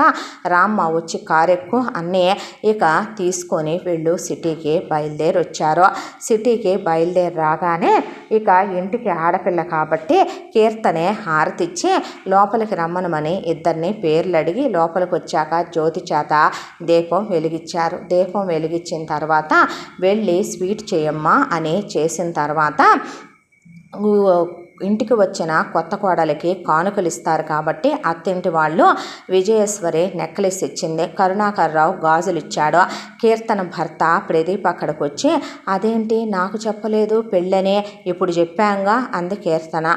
అంటే గిఫ్ట్ నేనేమీ తీసుకోలేదు, పర్లేదు క్యాష్ ఇచ్చే ఒక 1 lakh అంది కీర్తన. అన్నాక 1 lakh క్యాష్ చేతిలో పెట్టి ఏమైనా కొనుక్కోమ్మా అన్న తర్వాత ఇదిగో నా తరపు నుంచి అనే డైమండ్ బుట్టలు గిఫ్ట్గా ఇచ్చింది కీర్తన.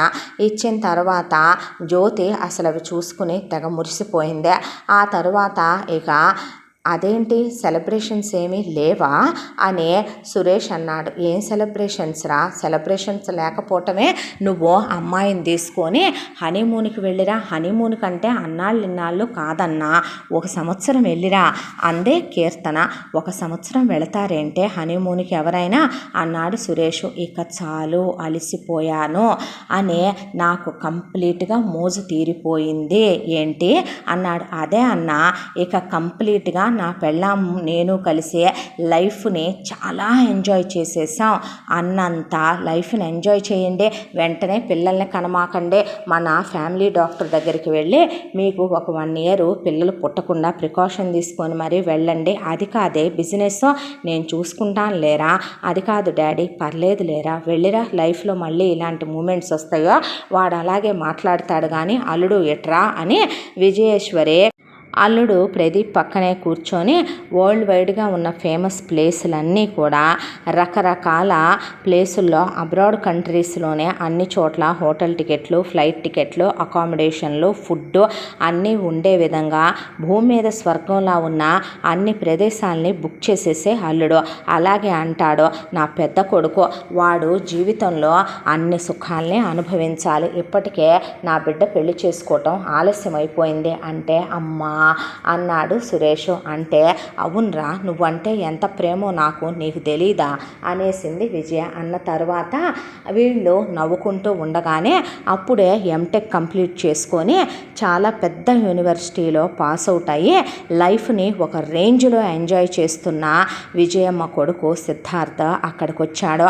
కొడుకు వచ్చి రావటంతోనే కొడుకు హారతిచ్చి ఏంటి నాన్న చిక్కిపోయావు అనే అమ్మ నాన్న అక్క కలిసి వెళ్ళి సిద్ధార్థని కౌగిలించుకొని ముద్దుల వర్షం కురిపించారు. నాకేమైంది, నేను బ్రహ్మాండంగా ఉంటే అవును తనెవరు ఏంట్రా అన్నా ఏంటి కొంచెం బ్లష్ అవుతున్నావు, మెరిసిపోతుంది మొహం అంటే వాడి పెళ్ళాంరా, వాడికి పెళ్ళయింది అంది విజయమ్మ. అదేంటమ్మా మాట మాత్రమైనా నాకు చెప్పలేదు, ఏరా అంత ఎమర్జెన్సీగా పెళ్లి చేసుకున్నావేంటి, ధూమ్ధామ్గా బారాత్తు, ఆ బారాత్తులో అమ్మతో అక్కతో డ్యాన్స్ వేయిద్దాం అనుకున్నాను, బావా నేను రాలేదురా అంటే అంత అర్జెంటుగా చేయాల్సిన పనేం వచ్చిందే అన్నాడు. వీడొకడు నా ప్రాణానికి అంతగా భారత్ కావాలంటే నీ పెళ్ళిలో అందరం వేద్దాంలే నాన్న, నీ పెళ్ళిలో వేయటం మానేస్తామా ఏంటి, అన్న పెళ్ళి చేయాలన్న దానికన్నా డబుల్ ధూమ్ధామ్గా నీ చేద్దాం. ఏమైంది ఇప్పుడు, ఏం కొంపలారిపోయినాయి అంటావు, అన్నయ్యకి జాతకంలో వదినికి దోషాలున్నాయి, దాంతో గబగబా పెళ్లి చేయాల్సి వచ్చిందమ్మా, దాంతోనే అలా చేసేసావురా అన్న తర్వాత నువ్వేంటో నీ చాదస్తాలేంటో అన్నాడు సిద్ధార్థ. రాగానే కొడుకుని లాన్లో కూర్చోబెట్టి కొడుక్కి అమ్మ నాన్న అక్క కలిసి నలుగులేసి ఆ తర్వాత కొడుక్కి అభ్యంగన స్నానాలు చేయించి అయిపోయిన తర్వాత డైనింగ్ టేబుల్ నిండా ఒక 500 వెరైటీలు నింపించేసింది విజయేశ్వరి. నింపించేస్తే అమ్మ గోదావరి అల్లుళ్ళని అత్తగారోళ్ళు అలా చూస్తారు ఇలా చూస్తారు అని చెప్పి చాలా రకాల ఐటమ్స్ ఈ మధ్య వైరల్ అవుతున్నాయి షార్ట్స్లో పెట్టే, కానీ అమ్మగా నువ్వు నాకు వండి పెట్టే వైరల్ అవ్వట్లా చూసావే, నేను వీడియో తీసి పెడితే పోద్దమ్మా నీ గురించే మరే అంది విజయమ్మ. అని అత్తిను అంటే అమ్మ మీరు నన్ను వేసిన హాస్టల్లో నేనేం తింటలేదే అన్నాడు. అంటే అమ్మ చేతి చలవ వస్తుంది ఏంట్రా, అమ్మ పెట్టినట్టు పెడతారేంట్రా, అక్క పెట్టినట్టు పెడతారేంట్రా, నా తమ్ముడు అయితే నువ్వు తిను నాన్న అని ఒకవైపున కరుణాకర్రావు ఒకవైపు ఒకవైపున విజయ ఒకవైపున కీర్తన పెడుతుంటే నా పొట్ట నిండిపోయింది. దిష్టి తగులుద్ది నాన్న, ఆ మాట అనకూడదయ్యా అని బంగారు పళ్ళెంతో కొడుక్కి దిష్టి తీసి పోసుకొని ఆ తర్వాత వాట్సాప్ బ్రో ఏం చేద్దాం అనుకుంటున్నావు, నెక్స్ట్ లైఫ్ని ఎలా ఎంజాయ్ చేయబోతున్నావు, వాడు హనీమూన్కి పోతున్నాడులే కానీ మరి నీ సంగతి ఏంటి నాన్న అన్నాడు కరుణాకర్రావు. నేనా లైఫ్ని కొన్నాళ్ళు ఎంజాయ్ చేద్దాం అనుకుంటున్నాను నాన్న, ఎడ్యుకేషన్ అయిపోయింది కదా అన్న తర్వాత చెయ్యమ్మా, నీకు ఎలా నచ్చితే అలా ఎంత కావాలి నాన్న అని అడిగితే నువ్వు ఇచ్చిన అన్లిమిటెడ్ కార్డ్ నా దగ్గరే ఉందిగా డాడీ, అది చాలా చాలకపోతే ఇంకా ఇచ్చేనా అన్నాడు కరుణాకర్రావు. చాలు డాడీ అన్నాక సిద్ధార్థ బయటికి వెళ్ళాడు. బయటికి వెళ్ళి వదిన కోసం డైమండ్ నెక్లెస్ తీసుకొచ్చిచ్చి వదిన అన్న తర్వాత అంది జ్యోతి. ఏంటో నువ్వు మరీ టూ సాఫ్ట్గా ఉన్నావు, మరీ అంత టూ సాఫ్ట్గా ఉండకూడదేమో, అన్న సూపర్ ఫాస్ట్ కదా, కొంచెం మాట రావాలి నోట్లో నుంచి బయటికి. అన్నట్టు నీ క్వాలిఫికేషన్ ఏంటి, నువ్వు కూడా అన్నతో పాటు ఆఫీస్కి వెళ్తావా అంటే నేను అడుగుదాం అనుకున్నాను పెద్దోడా, తర్వాత అమ్మాయి కూడా వస్తుందా అంటే తను 5th స్టాండర్డే చదివింది నాన్న. ఓ దానిలో ఏముంది, తను ఇంట్లో ఉన్న హోమ్ మేకర్గా హ్యాపీగా హోమ్లీ లైఫ్ ఎంజాయ్ చేయొచ్చులే అన్నాడు సిద్ధార్థ. వీడొకడు ప్రతి దాంట్లో దూరిపోతాడు నా ప్రాణానికి అనుకుంది విజయమ్మ. అన్న తర్వాత తీసుకోవదినా నచ్చిందా అంటే చాలా బాగుంది అన్న తరువాత ఇక హ్యాపీ మ్యారేడ్ లైఫ్ రా, ఎంతకే ఎన్నాళ్ళు వెళ్తున్నారు హనీమూన్కే, వాళ్ళు 1 year వెళ్తున్నారులే కానీ నువ్వేదో ఎంజాయ్మెంట్లు అన్నావు నాన్న బట్టలు సర్దిచ్చేది అంది విజయ. అంటే మమ్మీ నాకు 4 ట్రాలీస్ కావాలి, అలాగే సర్దిచ్చేస్తా ఉండు నీకు కావలసినవన్నీ అని పని వాళ్ళని పురమాయించి చిటికేసి మొత్తం సర్దిచ్చేయించింది. సర్దిచ్చేయించిన తర్వాత bye daddy, bye mummy, bye అక్క, బాయ్ బావా అన్న, బాయ్ రా వదిన వస్తాను అని సిద్ధార్థ్ వెళ్ళిపోయాడు. జ్యోతి ఆనందానికి పట్టపగ్గా లేవో, అసలు మొగుడు తను ఒక్క క్షణం విడవట్ల, పద్దాక పడగదిలోనే. ఒకవైపున అత్తగారు అదమ్మా ఇదమ్మా, అత్తిను ఇత్తిను, అత్తాగు ఇత్తాగు అని ఆడపడుచు వదిన ఇది తిను అది తిను అని ప్రాణం తీస్తుంటే ప్రదీపు అసలు అమ్మ అలా ఇలా అని ఎంతో ప్రేమగా మాట్లాడుతూ మామగారు మాట్లాడుతూ మరిది వచ్చి పలకరిచ్చి అందరూ ఖరీదైన గిఫ్ట్లు ఇచ్చే ఇక మొగుడుతో తను హనీమూన్కి ప్రపంచమంతా తిరిగి చూడటానికి సంవత్సరం వెళుతుంది. ఇల్లంతా నౌకర్లు చాకర్లు, ఇంటి ముందు దాదాపు 10 కార్లు, ఇంట్లో బోల్డ్ అంతమంది పనోళ్ళు, ఇక ఇల్లంతా ఏసీ, బెడ్రూమ్ అయితే ఇంద్రభవనంలా ఉంది. అసలు ఇల్లు ఒక పెద్ద రాజుల ప్యాలెస్ లానే ఉంది. కల్లో కూడా ఊహించినంత జీవితం అని పుట్టింటికి ఫోన్ చేసి అమ్మా నాన్నలకి చెప్పుకుంటే అంతకన్నా కావలసిందేముందమ్మా అని నువ్వు హ్యాపీగా నీ లైఫ్ని ఎంజాయ్ చెయ్యి అని చెప్పింది లక్ష్మి. సంతోషంగా ఉండని చెప్పాడు శ్రీనివాసరావు. ఆ తర్వాత ఇక మరి నేను మళ్ళీ ఫోన్ చేయటం కుదరతో కంగారు పడకమ్మా, మధ్యలో కుదిరితే చేస్తాలే అని చెప్పింది లక్ష్మి. ఆ తర్వాత జ్యోతి సురేష్ కలిసి హనీమూన్కి ఎగిరిపోయారు.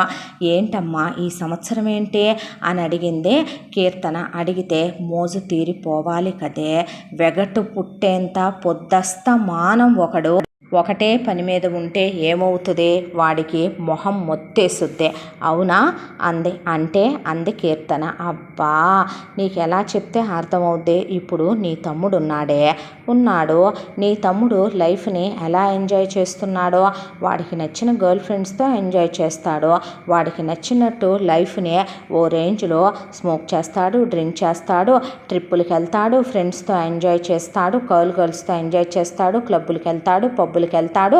వాడి లైఫ్ని ఓ రేంజ్లో ఒక కోటీశ్వర్ల కొడుకు ఎలా ఎంజాయ్ చేస్తాడో అలా చేస్తాడు.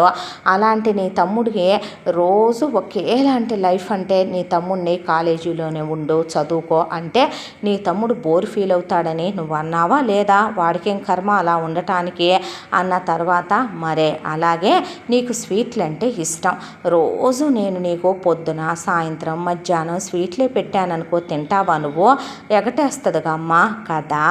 నీ మొగుడు నిన్ను 24 గంటల కాపురానికి రమ్మంటే ఏమంటావు నువ్వు, పళ్ళు రాలగొడతా, పద్దాక అదే పని అంటే. చూసావా పెళ్ళయ్యి నీ మొగుడితో సంతోషంగా కాపురం చేసుకుంటూ ఒక బిడ్డన కన్నా నువ్వు నీ పిల్లని నీ మొగుడు దగ్గరే వదిలేసి నీ మొగుడిని కూతుర్ని పంపించేసావు ఇప్పుడు మాతో మాట్లాడాలనే. ఎందుకు అతి సర్వత్రా వర్జయేత్ అన్నారు పెద్దోళ్ళు. ఇప్పుడు వాడికి దానికి పనే ఉంటుంది, మహా అయితే కనుక ఆ చుట్టుపక్కల ఉన్న ప్రదేశాలు చూడటం, ఆ హోటల్ రూముల్లో పడి ఇక ఇద్దరు పడక పంచుకోవటం, శరీరాలు పంచుకోవటం తప్ప అంతకు మించి ఏమైనా ఉంటుందా? తినటం, పడక పంచుకోవటం, లేదా బయటికి వెళ్ళి చూసి రావటం, పడక పంచుకోవటం. 1 సంవత్సరం అదే పని మీద ఉంటే ఏ పెళ్ళైన జంటకైనా ఏమవుద్ది? వెగట పుట్టదో. నార్మల్గానే ప్రపంచం మొత్తం మీద పెద్దవాళ్ళన్న ఒక మాట ఏంటో తెలుసా? నిజమైన మొగుడు, నిజమైన పెళ్ళాం, నీతి జాతి ఉన్నవాళ్ళైతే కనుక, అమ్మా నాన్నలు పెంచే సంస్కారవంతమైన పద్ధతుల్లో పెరిగిన వాళ్ళు అయితే కనుక రోజుకి 2 సార్లు 3 సార్లు కొత్తగా పెళ్ళైన దంపతులు 4-5 సార్లు కలిసినా కూడా భార్య భర్తల మధ్య సిగ్గు, అభిమానం ఇవన్నీ ఉంటాయి. 1 సంవత్సరం పాటు కొత్త కాపురాలు చాలా హ్యాపీగా ఎవరి అయితే గడిచిపోతాయో ఆ తర్వాత నుంచి ఆ హ్యాపీనెస్ మా లైఫ్లో లేదు. పెళ్ళైన మొదటి సంవత్సరం చాలా హ్యాపీగా ఉంది అని చెప్తారు చాలామంది అమ్మాయిలు, అబ్బాయిలు. అంటే ఏంటి? ఆ అన్నాళ్లలో కూడా వాళ్ళ కళ్ళకి ఒక మైకం కమ్మేసుద్ది. దాంతో ఒకళ్ళ తప్పులు ఒకళ్ళకి కనిపించవు. ఏం చేసినా అప్పుడు పడక సుఖం మీద తప్పులు ఒప్పులుగానే కనపడతాయి. ఆ సంవత్సరం తర్వాత మోజు దిగే కొద్దీ ఏమవుద్దో తెలుసా? ఒకళ్ళనొకళ్ళు తెప్పుకోవటం, తప్పొప్పుల్ని ఎంచుకోవటం, కుటుంబాల్లో ఉన్న మనుషుల మధ్యలో ఇంటర్ఫీర్ అవ్వటం, ఆ తర్వాత వీళ్ళకది నచ్చకపోవటం, ఉద్యోగాల్లో బిజీలు అయిపోవటం, ఇవన్నీ జరుగుతాయి. అలా కాకుండా ఏ భార్యాభర్తలైతే గనక దేని టైం దానికి, అంటే పెళ్ళవ్వంగానే భగవంతుణ్ణి మర్చిపోకుండా కొత్తగా పెళ్ళైన ఒక ఆడపిల్ల భగవంతుణ్ణి మంచి భర్తనిచ్చినందుకు ఆయన కృతజ్ఞతలు తెలుపుతూ, భర్త తను చేసే ఉద్యోగం వ్యాపారాన్ని నెగ్లెక్ట్ చేయకుండా, అలాగే కోడలు అత్తమామల్ని గౌరవిస్తూ, అల్లుడు తన అత్తమామల్ని గౌరవిస్తూ, భార్య భర్తలు వాళ్ళ కోసం వాళ్ళు టైం స్పెండ్ చేసుకుంటూ, ప్రైవసీని కూడా ఎంతో సరదాగా ఎంజాయ్ చేస్తూ ఒకళ్ళతో ఒకళ్ళు వాళ్ళ ఆత్మని పంచుకోవాలి, శరీరాలు కాదమ్మా. నీ మొగుడు నీతో ఎప్పుడూ చెప్తాడంటావు చూసావా, భార్యాభర్తల మధ్య రహస్యాలు ఉండకూడదు, ఏదున్నా సరే ఒకళ్ళతో ఒకళ్ళు సోల్మేట్ అని ఎందుకంటారంటే సోల్ లెవెల్లో భార్యాభర్తలు కలవాలి. ఇద్దరూ కూడా లోపల ఇన్నంటూ ఏది క్యారీ చేయకూడదు, ఇద్దరూ చాలా హ్యాపీగా ఉండాలని. ఈ రోజుల్లో ఎవడే అలా ఉంటున్నాడో? ప్రతి ఒక్కదానికి ప్రతి ఒక్కడికి ఎన్నెన్ని ఉంటున్నాయంటావు పాస్టుల్లో అనేసింది ఆవిడ. అంటే ఇప్పుడు అంతకుముందు వీడు చాలామందితో ఎంజాయ్ చేసిన వాడే సురేష్ గాడు, దాని సంగతి ఏమో మనకు తెలియదేక. కానీ ఇప్పుడు వాడు అవన్నీ దాన్ని చెప్తాడా? ఆడు నిజం చెప్పు, దాన్ని ఎందుకు పెళ్లి చేసుకున్నాడు? 24 గంటల్లో నీ మొగుడికి నీ మీద ప్రేమ పుట్టేసిందా? నీ మొగుడు అమెరికాలో చదువుకొని వచ్చాడు, మరి ఇక్కడికి వచ్చిన తర్వాత నీ మొగుడు వచ్చి నిన్ను చూసుకొని నీతో మాట్లాడుకొని 6 నెలలు మీరు ట్రావెల్ చేసి, ఆ తర్వాత మీ ఎంగేజ్మెంటు, మళ్ళీ 6 నెలలు ట్రావెలింగు, ఆ తర్వాత మీ పెళ్ళి, ఆ తర్వాత కదమ్మా మీరు హ్యాపీగా ఉన్నారు. 24 గంటల్లో ఒకడికి అంత మోజు ఆడదాని మీద పుట్టిందంటే అది వీడికి లొంగే రకం వంగే రకం కాదు. దాంతో వీడికి అర్జెంటుగా కావాల్సిందేంటి? ఫిజికల్ నీడే కదా, అందుకే చేసుకున్నాడు కదా. 1 సంవత్సరం పాటు దాంతో వాడు ఎంజాయ్ చేశాడనుకో, వాడికి అదే మొహం మొత్తేక మాందో, దానికి వాడు వెగట పుట్టక మానడో. చూడు ఏం జరుగుద్దో అనేసింది విజయ. అన్న తర్వాత సరేనమ్మా అలాగైతే నేను వెళ్ళేదా అంటే, వెళ్ళేదా కాదమ్మా వెళ్ళొస్తానని చెప్పని కూతుర్ని ముద్దు పెట్టుకొని అమ్మా నాన్న సాగనంపారు. ఆ తర్వాత వీళ్ళన్నట్టుగానే 1 సంవత్సర కాలం ఇలా వీళ్ళ హనీమూనుల్లో జరిగిపోవటం మొదలైంది. ఈలోపు దీపదే ఇక ఎంటెక్ ఫైనల్ ఎగ్జామ్స్ అయిపోయినాయి. అయిపోగానే ఎంతో సంతోషంగా వచ్చి బామ్మ వాళ్ళకి ఆ విషయం చెప్పింది. బామ్మ వాళ్ళకి ఆ విషయం చెప్తే మా తల్లే మా అమ్మే అని దీపక్ ఆ రోజు చాలా రకాలు వండించి బామ్మ వాళ్ళే కొసరి తినిపించారు. ఏంటి బామ్మ ఇదంతా అంటే, ఏమోనమ్మా ఈరోజు నీతో టైం స్పెండ్ చేయాలనుంది, ఉద్యోగం వచ్చేసుద్దమ్మా నీకు అంటే, నాకేముంది బామ్మ చిటికలో వస్తుంది, నేనే క్యాంపస్ ప్లేస్మెంట్లో అప్లై చేసుకోలేదు, నాకు మీతో ఉండాలని ఉంది, ఎప్పుడు చేయాలంటే అప్పుడు చేస్తాలే ఉద్యోగం, చెప్పాగా మీరున్న నాళ్ళు మీతోనే ఉంటానని. అన్న తర్వాత నలుగురు దీపక్ కబుర్లు చెప్పి రాత్రికి పడుకున్న వాళ్ళల్లా ఎక్కడైనా భార్యాభర్తలు ఒకేసారి పోవటం మనం చూసుంటాం. కానీ నలుగురు అక్క చెల్లెళ్ళు రాత్రికి పడుకుని చేతుల్లో జపమాలలతో జపాలు చేసుకుంటూ పడుకున్న వాళ్ళు ఇక తెల్లాడే నిద్ర లేవలేదు.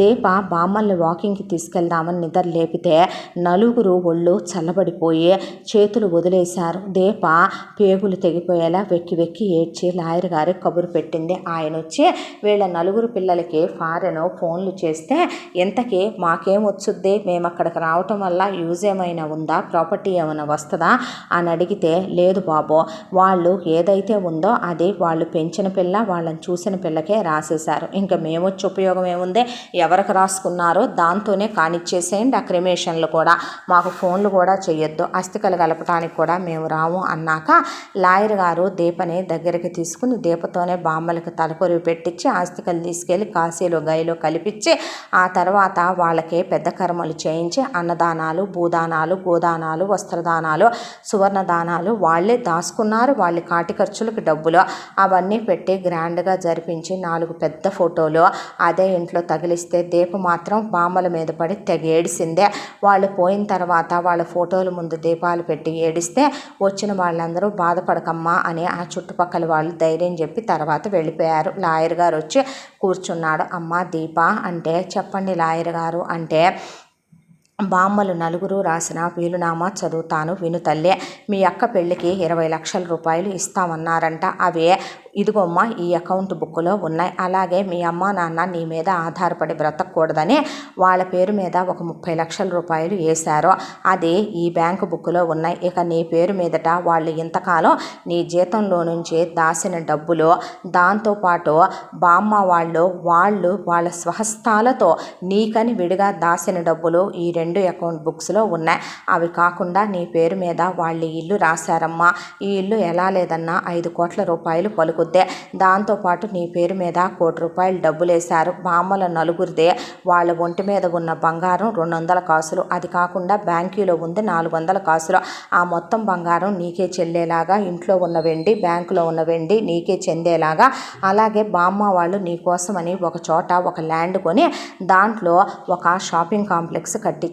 దాని మీద లక్షల్లో ప్రతి నెల అద్దెలు వస్తున్నాయి. అవి ఒక అకౌంట్లో వేసి నీ పేరు మీదే ఉంచామమ్మా. నువ్వు ఇక్కడే ఉంటావా, మీ ఇంటికి వెళ్ళిపోతావా? ఇక్కడే ఉంటే బామ్మ వాళ్ళ జ్ఞాపకాలు గుర్తొస్తాయి లాయర్ గారు. కొన్నాళ్ళు ఇంటికే వెళ్తాను. అలా అనే నేనేమి బామ్మ వాళ్ళు ఇచ్చింది 1 రూపాయి కూడా ఆగం చెయ్యాలనుకోవటం లేదు. అక్క పెళ్ళి చెయ్యాలనుకున్నారుగా, చేసేసి అమ్మా నాన్నకి ఇవ్వాలనుకున్నది మాత్రం ఇప్పించేసి నా జీతంతో వాళ్ళకు ఒక ఇల్లు కొనిపెట్టి ఆ తర్వాత నేను ఇక అప్పుడు పెళ్లి చేసుకుంటాను అని చెప్తే సరేనమ్మా అన్నాడు ఆయన. ఇవన్నీ మీ దగ్గరే ఉంచండి, నాకెప్పుడు అవసరమైతే అప్పుడు తీసుకుంటానంటే నా దగ్గర కూడా వద్దమ్మా రా అని బ్యాంక్ లాకర్లో పెట్టేశాడు ఆయన. మొత్తం డాక్యుమెంట్లు, డబ్బులకు సంబంధించిన అన్ని కాగితాలు. అయితే అందులో నుంచి వాళ్ళ అమ్మా నాన్నకి ఇచ్చిన 30 లక్షలు, అక్కకనిచ్చిన 20 లక్షలు, ఆ 2 పుస్తకాలు మాత్రం చేత్తో పట్టుకుంది దీప. ఆ తర్వాత అమ్మా నాన్నల దగ్గరికి బయలుదేరి వెళ్ళిందే. అయ్యయ్యో బామ్మ వాళ్ళు చచ్చిపోయారా అంటే మీకు ఎన్నిసార్లు ఫోన్ చేశానమ్మా, మాట మాత్రమైనా ఫోన్ తీశారా? వాళ్ళ అక్క గురించి మీ గురించి ఇంత ఆలోచిస్తే అంత బిజీ అయిపోయారా? అక్కేదమ్మా అని అడిగింది దీప. అక్క పెళ్ళైపోయిందిగా అని చెప్తే పెళ్ళయిందా, ఎప్పుడు, ఎవరితో? నాకు మాట మాత్రం చెప్పలేదే, నన్ను రమ్మనకుండా బామ్మ వాళ్ళకి చెప్పకుండా పెళ్ళేలా చేశారే అంది దీప. అంటే అంతా కలలా జరిగిపోయిందనుకో, నేను సెక్యూరిటీగానే చూశాను, నేను తెలివైన దాన్నే కదా, నేను పెళ్లి రిజిస్టర్ కూడా చేపించాననుకో, ఓ జిరాక్స్ కాపీ మన దగ్గర కూడా పెట్టుకున్నామనుకో, ఇగో అక్క పెళ్లి ఫోటోలు, ఒక కోటీశ్వర్ల అబ్బాయి వచ్చాడే అక్కని ముగ్గేస్తుంటే చూశాడో, ఏం మొత్తం మాయో కమ్మినట్టుగా అక్కని తప్ప ఎవరిని చేసుకోనని వాళ్ళ అమ్మ నాన్నని పిలిపించాడో. ఆ తర్వాత అక్కకే అబ్బాయికి పెళ్ళైపోయి మనుగుడుపులు అయిపోయిన తర్వాత అక్క వెళ్ళింది. మరి పద వెళ్ళి చూసొద్దాం అక్క బావని, నేను చూడకుండా ఎలా? అమ్మమ్మ అలా వెళ్ళకూడదంట. అక్క నువ్వు కమల పిల్లలుగా పుట్టడం వల్ల, మీరు పుట్టినప్పుడే దోషం ఉండటం వల్ల, 5 నిమిషాలు గ్యాప్తో పుట్టడం వల్ల నువ్వు అక్క పెళ్ళి చూడకూడదన్నారు. అందుకే మేము నీకు ఫోన్ చేయలేదు. ఇలాంటివి కూడా ఉంటాయా? ఉంటాయిలే, మనకేం తెలుసు. వాళ్ళ పెద్ద సిద్ధాంతిని కనుక్కున్నారు. తర్వాత అక్క పెళ్ళయ్యాక 3 ఏళ్ళు మేము అక్కనే నువ్వు కానీ నాన్న కానీ నేను కానీ చూడకూడదంట. అక్క అక్కడికి వెళ్ళాక చాలా సంతోషంగా ఉన్నానని, సంవత్సరం హనీమూన్కి వెళ్తున్నానని ఫోన్ చేసింది తెలుసా మాకు అని చెప్పిన తర్వాత అదేంటమ్మా నాకు ఒక్కసారి కూడా అక్క ఫోన్ చేయలేదో? అబ్బా మాకు చేసింది లేవే, నువ్వు ఫైనల్ ఇయర్లో ఉన్నావు కదా అందుకే నీకు చేయలేదేమోలే. కొత్తగా పెళ్ళైనోళ్ళు మనిషికి ఫోన్ చేయలేదంటే ఎట్టాగా? నువ్వు నీ తెలివితేటలతో లాక్కొస్తావు, అది అసలే లోక జ్ఞానం లేదే, అసలే అమాయకురాలు అనేసింది లక్ష్మి. అన్నాక మరి నీ ఉద్యోగం సంగతి ఏంటి అన్నాడు శ్రీనివాసరావు. నాదే ఉంది నాన్న, నేను వెళ్ళి అప్లై చేసుకుంటాను, అప్లై చేసుకుంటే వెంటనే వస్తుంది నాకు ఉద్యోగం.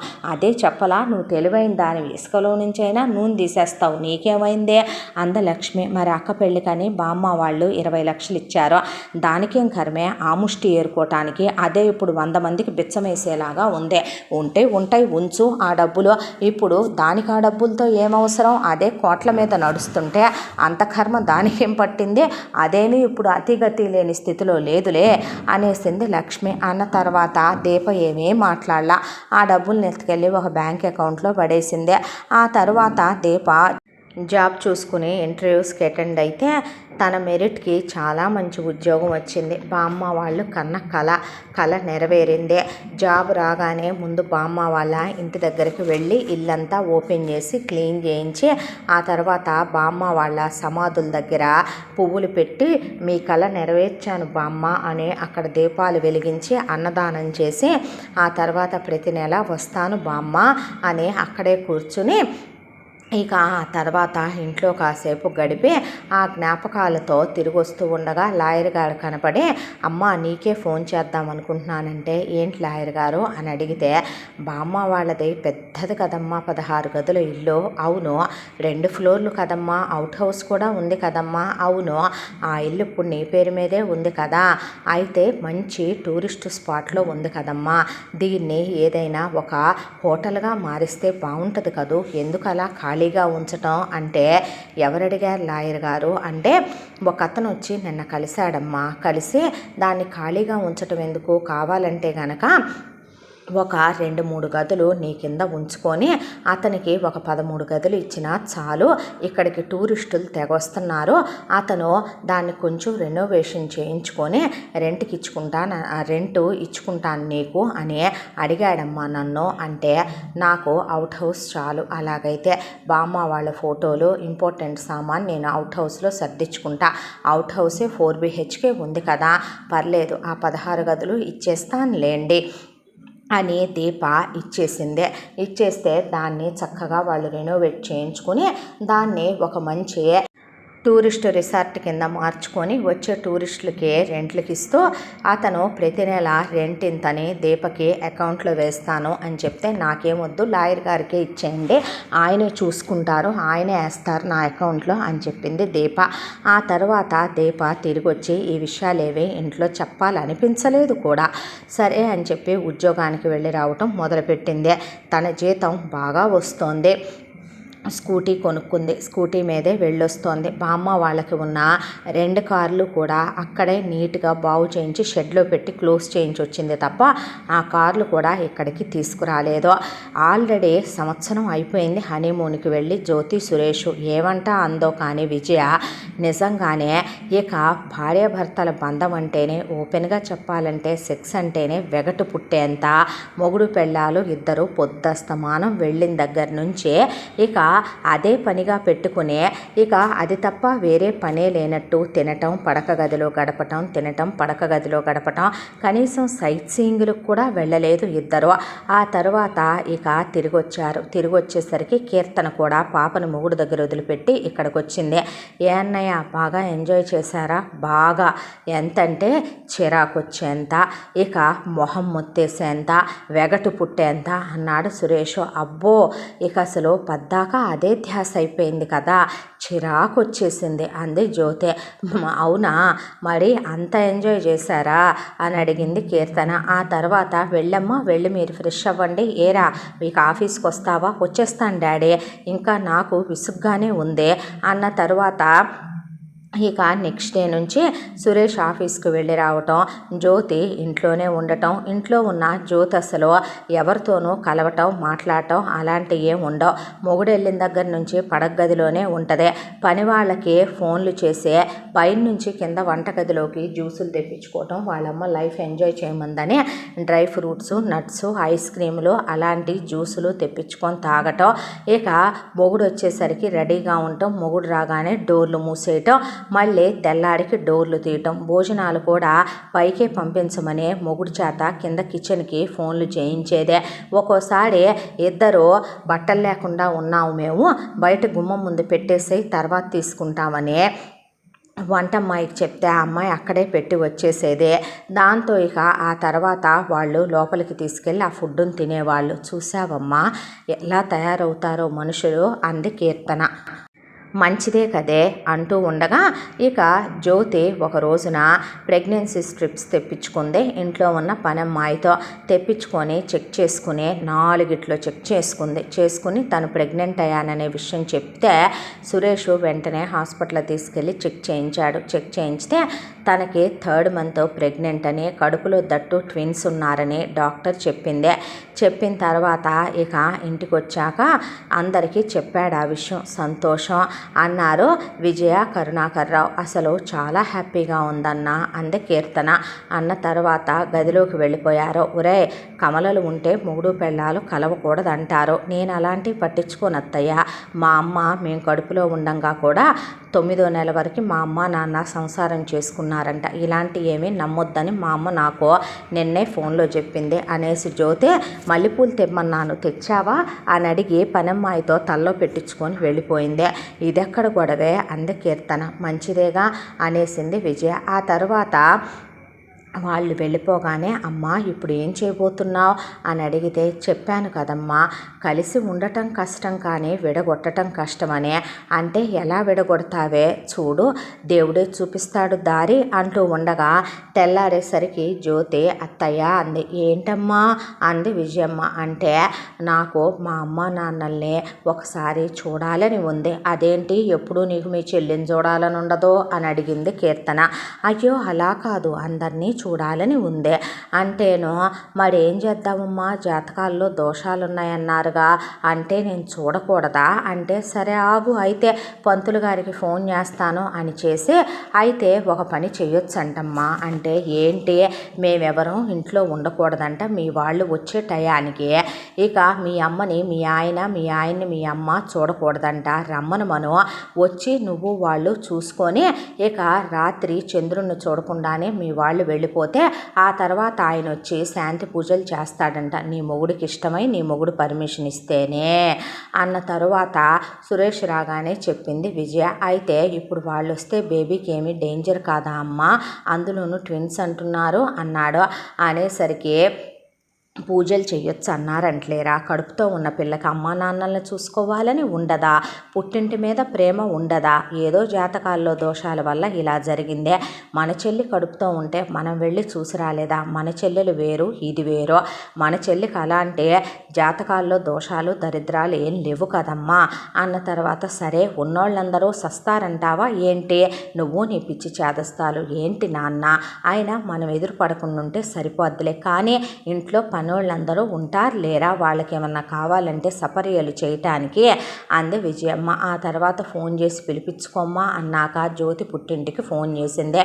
పుట్టింటికి ఫోన్ చేయగానే లక్ష్మీ శ్రీనివాసరావుని మీరు రావచ్చంట, నన్ను చూడొచ్చంటే నిజమా తల్లి, నిజంగా నిన్ను మేము చూడొచ్చా రావచ్చా, మరి దోషమన్నారు కదే అంటే పూజలు చేయిస్తామన్నారమ్మా. అయితే రాత్రికల్లా మీరు వెళ్ళిపోవాలంట, నిన్ను చూస్తే చాలమ్మా కళ్ళారా అని నా కూతురు కడుపుతో ఉంది అనే సంబరంతో దీపక్ కూడా చెప్తే ఎలా ఉన్నావక్క అంటే నాకేమైందే బ్రహ్మాండంగా ఉన్నాను, ఇంతకీ నీ సంగతి ఏంటి అంది జ్యోతి. బాగున్నానక్క, నాకేమైందే, కష్టాలు కొత్త కాదు బాధలు కొత్త కాదు, ఇంతకే నిన్న అక్కడ హ్యాపీగానే చూసుకుంటున్నారా, ఎవరు ఏమీ అంటలేదుగా, అనుమానించవచ్చు కానీ మరీ ఇంత అనుమానం ఉండకూడదే, నా తింటి వాళ్ళ వాళ్ళకేమైంది, నా మొగుడికి ఏమైంది, నువ్వు వేలెత్తి చూపించే స్థితిలో ఇక్కడ ఎవరి బ్రతుకులు లేవులే అనేసింది జ్యోతి. మంచిదే కదక్క, నువ్వు అలా ఉండటమేగా నాకు కావాలి, నువ్వు అమాయకురాలివే, మరే నీలాగా దానికి బతక నేర్చిన తెలివితేటలు లేవమ్మోయ్ అంది లక్ష్మి. నిజమే లేమ్మా అందే దీప. అన్న తర్వాత సరే అక్క దగ్గరికి చూడటానికి వెళుతున్నారని ఇక సీమంతమే చేసేవాళ్ళం, మరే 20 లక్షలు పెట్టి దాని పెళ్ళి ఎటు చేయమని బామ్మ వాళ్ళు అన్నారు. ఆ డబ్బులు పెట్టి గ్రాండ్గా చేయించేదాన్నే, అయితే సాయంత్రానికి వెళ్ళిపోవాలి, మళ్ళీ చూడకూడదన్నారంట. అన్న 50,000 రూపాయలు పెట్టి అక్కకు పట్టు చీర తీసుకొని స్వీటు హాటు పళ్ళు అన్నీ తీసుకొని బయలుదేరారు దీప, లక్ష్మి, శ్రీనివాసరావు కంప్లీట్గా నడకొచ్చి చాలా హుషారుగా నడుస్తూ మొగుడు పెళ్ళాం నడుము మీద చెయ్యేసి ఇక అసలు మంచి వర్క్ శారీ కట్టి లక్ష్మి వాల్ జడేసి పూలు పెట్టుకొని మొత్తం ఫ్యామిలీ అంతా బయలుదేరి వెళ్ళారు. బాడుగ కారులో వెళదామమ్మాయి, ఎందుకు అనవసరంగా మనం బస్సుల్లో వెళ్ళటం అంది లక్ష్మి. అలాగే లేమ్మా అని తీసుకెళ్ళింది క్యాబ్లో దీప. తీసుకెళ్లే టైంకి ఇక్కడ మేము ఊళ్ళోకి వచ్చామని చెప్పేసరికి పదండి అనే ముందు కరుణాకర్ రావుని అలాగే సురేష్ని బయటికి పంపించేసింది విజయ. ఆ తర్వాత కీర్తననే నువ్వు కూడా వెళ్ళమ్మా అంటే, ఏమ్మా వెళ్ళమన్నానా అన్న తర్వాత సరేనని కీర్తన షాపింగ్కి వెళ్ళిపోయింది. వెళ్తున్నట్టే బయటికి వెళ్ళి వెనకాల ఉన్న ఇంకో దారిలో నుంచి లోపలికి వచ్చి పైన ఎవరికీ తెలియని గదిలో నక్కి నిలబడింది విజయమ్మ. నిలబడితే వాళ్ళ ముగ్గురు లోపలికి వచ్చారు. వాళ్ళ ముగ్గురు లోపలికి వచ్చిన తర్వాత తను ఏర్పాటు చేసిన ఒక పని మనిషి మొత్తం వీడియో ఆన్ చేసి పెట్టి వీడియో తీయటం మొదలుపెట్టింది. అయితే బెడ్రూమ్లోకి తీసుకెళ్ళింది. నేను ఎక్స్పెక్ట్ చేసిందే ఇదే అనుకుంది విజయ. అయితే లోపలికి వాళ్ళకి మజ్జిగ కాఫీలు టీలు ఇవ్వటానికి వెళ్ళినట్టు వెళ్ళి అక్కడ ఒక కెమెరా ఆల్రెడీ ఫిక్స్ చేసి ఉన్న దాన్ని ఆన్ చేసి వచ్చింది పనమ్మాయి. దాంతో అక్కడ మొత్తం రికార్డ్ అయింది. వీళ్ళు మాట్లాడుకున్నాయి. ఎలా ఉన్నావమ్మా, ఎలా చూసుకుంటున్నాడు, బాగున్నారా, రోజు సంసారం చేసుకోండి, కాన్పు తేలిగ్గా అవుద్ది, అర్థమైందా, అలాగే నువ్వేమీ పనులు చేయబాకు, కాలు కింద పెట్టబాకు, అమ్మా వాళ్ళు డబ్బున్నోళ్ళు బాగానే చూసుకుంటున్నారు అంటుందిగా, నాకేమైంది, బ్రహ్మాండంగా ఉన్నాను నేను, నా కాలు కింద పెట్టనివ్వడు నా మొగుడు, ఇక ప్రతిరోజు నా ఒంటి మీద చేయకపోతే నేను ఊరుకుంటానా, ఆయనే ఉండలేడు, మా అత్త నా అడుగులకి మడుగులొత్తుద్ది, మా మామ అసలు నా ముందు నోడే ఎత్తడు, నా మరిది వచ్చాడు కనపడ్డాడు వెళ్ళిపోయాడు, నా ఆడపడుచు వచ్చుద్దన్న మాటే కానీ తనేంటో తన పనేంటో నా జోలికి కూడా ఎవరు రారు, పనోళ్ళు చిటికేస్తే ఇదిగో ఇప్పుడు వస్తున్నారే అలాగే వస్తారు, నాకేమైందమ్మా, మిమ్మల్ని చూడాలనిపించిందన్నాక తెచ్చిని పెట్టి కూతురు ఒళ్ళో కూతురును చూసుకొని పొట్ట మీద చెయ్యేసి పొట్ట మీద చేయి పెట్టుకున్నాడు, జాగ్రత్తగా నాడు, కింద చూసినాడు, మెట్లు గబగబా దిగబాకు, కింద కూర్చోబాకు, ఇక మా పొట్ట మడత పెట్టి పడుకోబాకు, ఓ ఇక ఎన్నో చెప్పి కూతురికి పడగదిలో మొగుడుతో అలా ఉండాలి ఇలా ఉండాలి, అలా ఇది చేయాలి ఇలా ఇది చేయాలి, నీ కానుపు అయ్యేటప్పుడు మేము రాము, ఇక నువ్వు మళ్ళీ పిల్లల్ని కన్న తరువాత నువ్వు పిల్లల్ని కన్నాక వాళ్ళు సంవత్సరం పిల్లలు కూడా అయిపోతారేమో, మేము వచ్చి దోషాలన్నీ పోయిందాకా పూజలు అవన్నీ జాగ్రత్త చేయించుకోమా, మందులు టయానికి వేసుకో, జాగ్రత్తగా ఉండు అక్క, ఇవన్నీ కాదు కానీ యోగా చేయి, మెడిటేషన్ చేయి, మనసు ప్రశాంతంగా ఉంచుకో, బావ నువ్వు హ్యాపీగా ఉండండి, బావగారిని చూద్దామంటేనే కుదరలేదంటే రా ఫ్యామిలీ ఫోటో చూద్దు కానీ, ఇదిగో మా అత్తయ్య మా మామయ్య, ఇదిగో మీ బావ, నేను మరిది, ఇదిగో మా ఆడపడుచు కూతురు, ఆడపడుచు భర్త అని చూపించింది జ్యోతి. అవునా అనే ఫోటో చూసి ఒక ఫోటో తీసుకుంది ఫోన్లో, ఎందుకే మెమరీగా ఉంటుందని, నువ్వేంటో నీ చాదస్తాలేంటో, ఇంతకీ నీ సంగతి ఏంటి, పెళ్లి చేసుకోవా అంది జ్యోతి. నీలా నాకెవరూ కరెక్ట్ అనిపించే వాళ్ళు దొరకలేదులే అక్క, దొరికినప్పుడు ఆలోచించొచ్చులే, అంత కంగారు ఏమొచ్చేసింది పెళ్ళికి, అయినా ప్రశాంతంగా ఉన్నాను, ఇప్పుడిప్పుడే కాస్త ఒక ముద్ద తింటున్నాను, కంటికి ఇంత నిద్రపోతున్నాను, ఇంతకీ బామ్మ వాళ్ళు పోయారంటగా, పోయారులే అవన్నీ నీకెందుకు, నువ్వు ప్రశాంతంగా ఉండి టైంలో అంటే, సరేలే అలాగైతే అని, ఇదిగోమ్మా నీకోసమని 10,000 రూపాయలు పెట్టి కుంకుమ పువ్వు తెప్పించా, కుంకుమ పువ్వు వేసుకొని తాగమ్మా అని లక్ష్మి జ్యోతి చేతిలో పెట్టింది. సరేనన్న తర్వాత వెళ్ళొస్తామని ఇక ఆ తర్వాత వీళ్ళు బయలుదేరి వెళ్ళిపోయారు. వెళ్ళిపోయిన తర్వాత ఇక బయటికి వెళ్ళిన వాళ్ళంతా తిరిగి వచ్చి ఇప్పుడు హ్యాపీనా అంది విజయ్ జ్యోతినే. అన్నాక పంతుల్ని పిలిపించి ఇంట్లో పూజలు పెట్టించింది. పూజల్లో ఇక సురేష్ని కూర్చోబెట్టి పూజలు చేయించాక ఇక ఏ దోషం లేదుగా పంతులు గారు అంటే, లేనట్టే లేమ్మా అనే పంతులు వెళ్ళిపోయాడు. వెళ్ళిపోయిన తర్వాత తను వీడియోలు తీయించినవి మొత్తం ఆ వీడియోలన్నీ కూతురు చేత ఇక ఎడిటింగ్ చేయించింది. ఎడిటింగ్ చేయించిన తర్వాత పదమ్మా బయటికి వెళ్దామని బయటికి వెళ్ళి ఒకరిని కలిసి వాడికిచ్చి, వాడు డబ్బింగ్ ఆర్టిస్టు, వాడి దగ్గర బోల్డ్ అంతమంది మిమిక్రీ చేసేవాళ్ళు కూడా ఉంటే ఇందులో ఉన్న వాళ్ళ వాయిస్లు ఇవి. అయితే వీళ్ళ వాయిస్లకి మేము ఇక్కడ డైలాగులు రాసాము చూసావా, అలా చాలా న్యాచురల్గా నువ్వు మేము చెప్పినట్టు అందులో యాజ్ ఇట్ ఈజ్గా నువ్వు అవన్నీ రికార్డ్ చేసి మాకు ఇవ్వాలి ఆ వీడియో అంటే, అలాగే నన్నాక వాడి ముఖాన ఒక 10 లక్షలు డబ్బులు పడేసి అంతవరకు ఆ వీడియో చేయించుకొని వచ్చిన తర్వాత ఒక ఫోన్ తీసుకుంది విజయ. అదే వాళ్ళ ఇంట్లో ఉన్న పనమ్మాయి ఫోను. ఆ ఫోన్లో నుంచి ఆఫీసులో ఉన్నాడు సురేష్కి ఆ వీడియో పంపించింది. ఆ వీడియో పంపించంగానే, అమ్మా ఇది చూసి వాడు నమ్ముతాడంటావా? నమ్ముతాడే. ఎలాంటి వాడైనా సరే ఒకటి గుర్తుపెట్టుకో, పవిత్రంగా ప్రేమించే మగాడు తప్ప 1,00,000 కారణాలు ఎదురుగా కనపడుతున్నా కూడా పెళ్ళం వేరే వాడి పక్కలో ఉన్నా కూడా అనుమానించని మగాళ్ళు ఎంతమందో తెలుసా? 1,000,000 10 మంది ఉంటారేమో, కానీ మిగతా ఎదవలందరికీ పక్కింటోడితో మాట్లాడినా, ఎదురింటోడితో మాట్లాడినా, అన్నవరసయ్యేవాడితో మాట్లాడినా, కాసేపు కూర్చొని తండ్రితో తమ్ముడితో మాట్లాడినా అనుమానపడే ఎదవలే ఎక్కువ మందే. అందరూ నీ మొగుళ్ళ నా మొగుళ్ళ ఉండర్లే కానీ, నీ తమ్ముళ్ళ అసలు ఉండర్లే కానీ చూడు ఏం జరుగుద్దో అంటే, ఇప్పుడు వాడు నమ్ముతాడంటావా? ఆయన పని మనిషి దాంట్లో నుంచి ఎందుకు పెట్టావమ్మా? వాడు తిప్పి కాల్ చేస్తే వస్తే నమ్మకపోతే ఆ పనమ్మ ఆల్రెడీ మానేసిందే. దానికి లైఫ్ సెటిల్మెంట్ చేసి పంపించా, ఊరు నుంచి వెళ్ళిపోయింది. వెళ్ళేటప్పుడు దాని ఫోన్ నేను తీసుకున్నా. ఇంట్లో ఎంతమంది పనోళ్ళు ఉన్నారో ఎంతమంది మానారో వాడికి తెలుసా?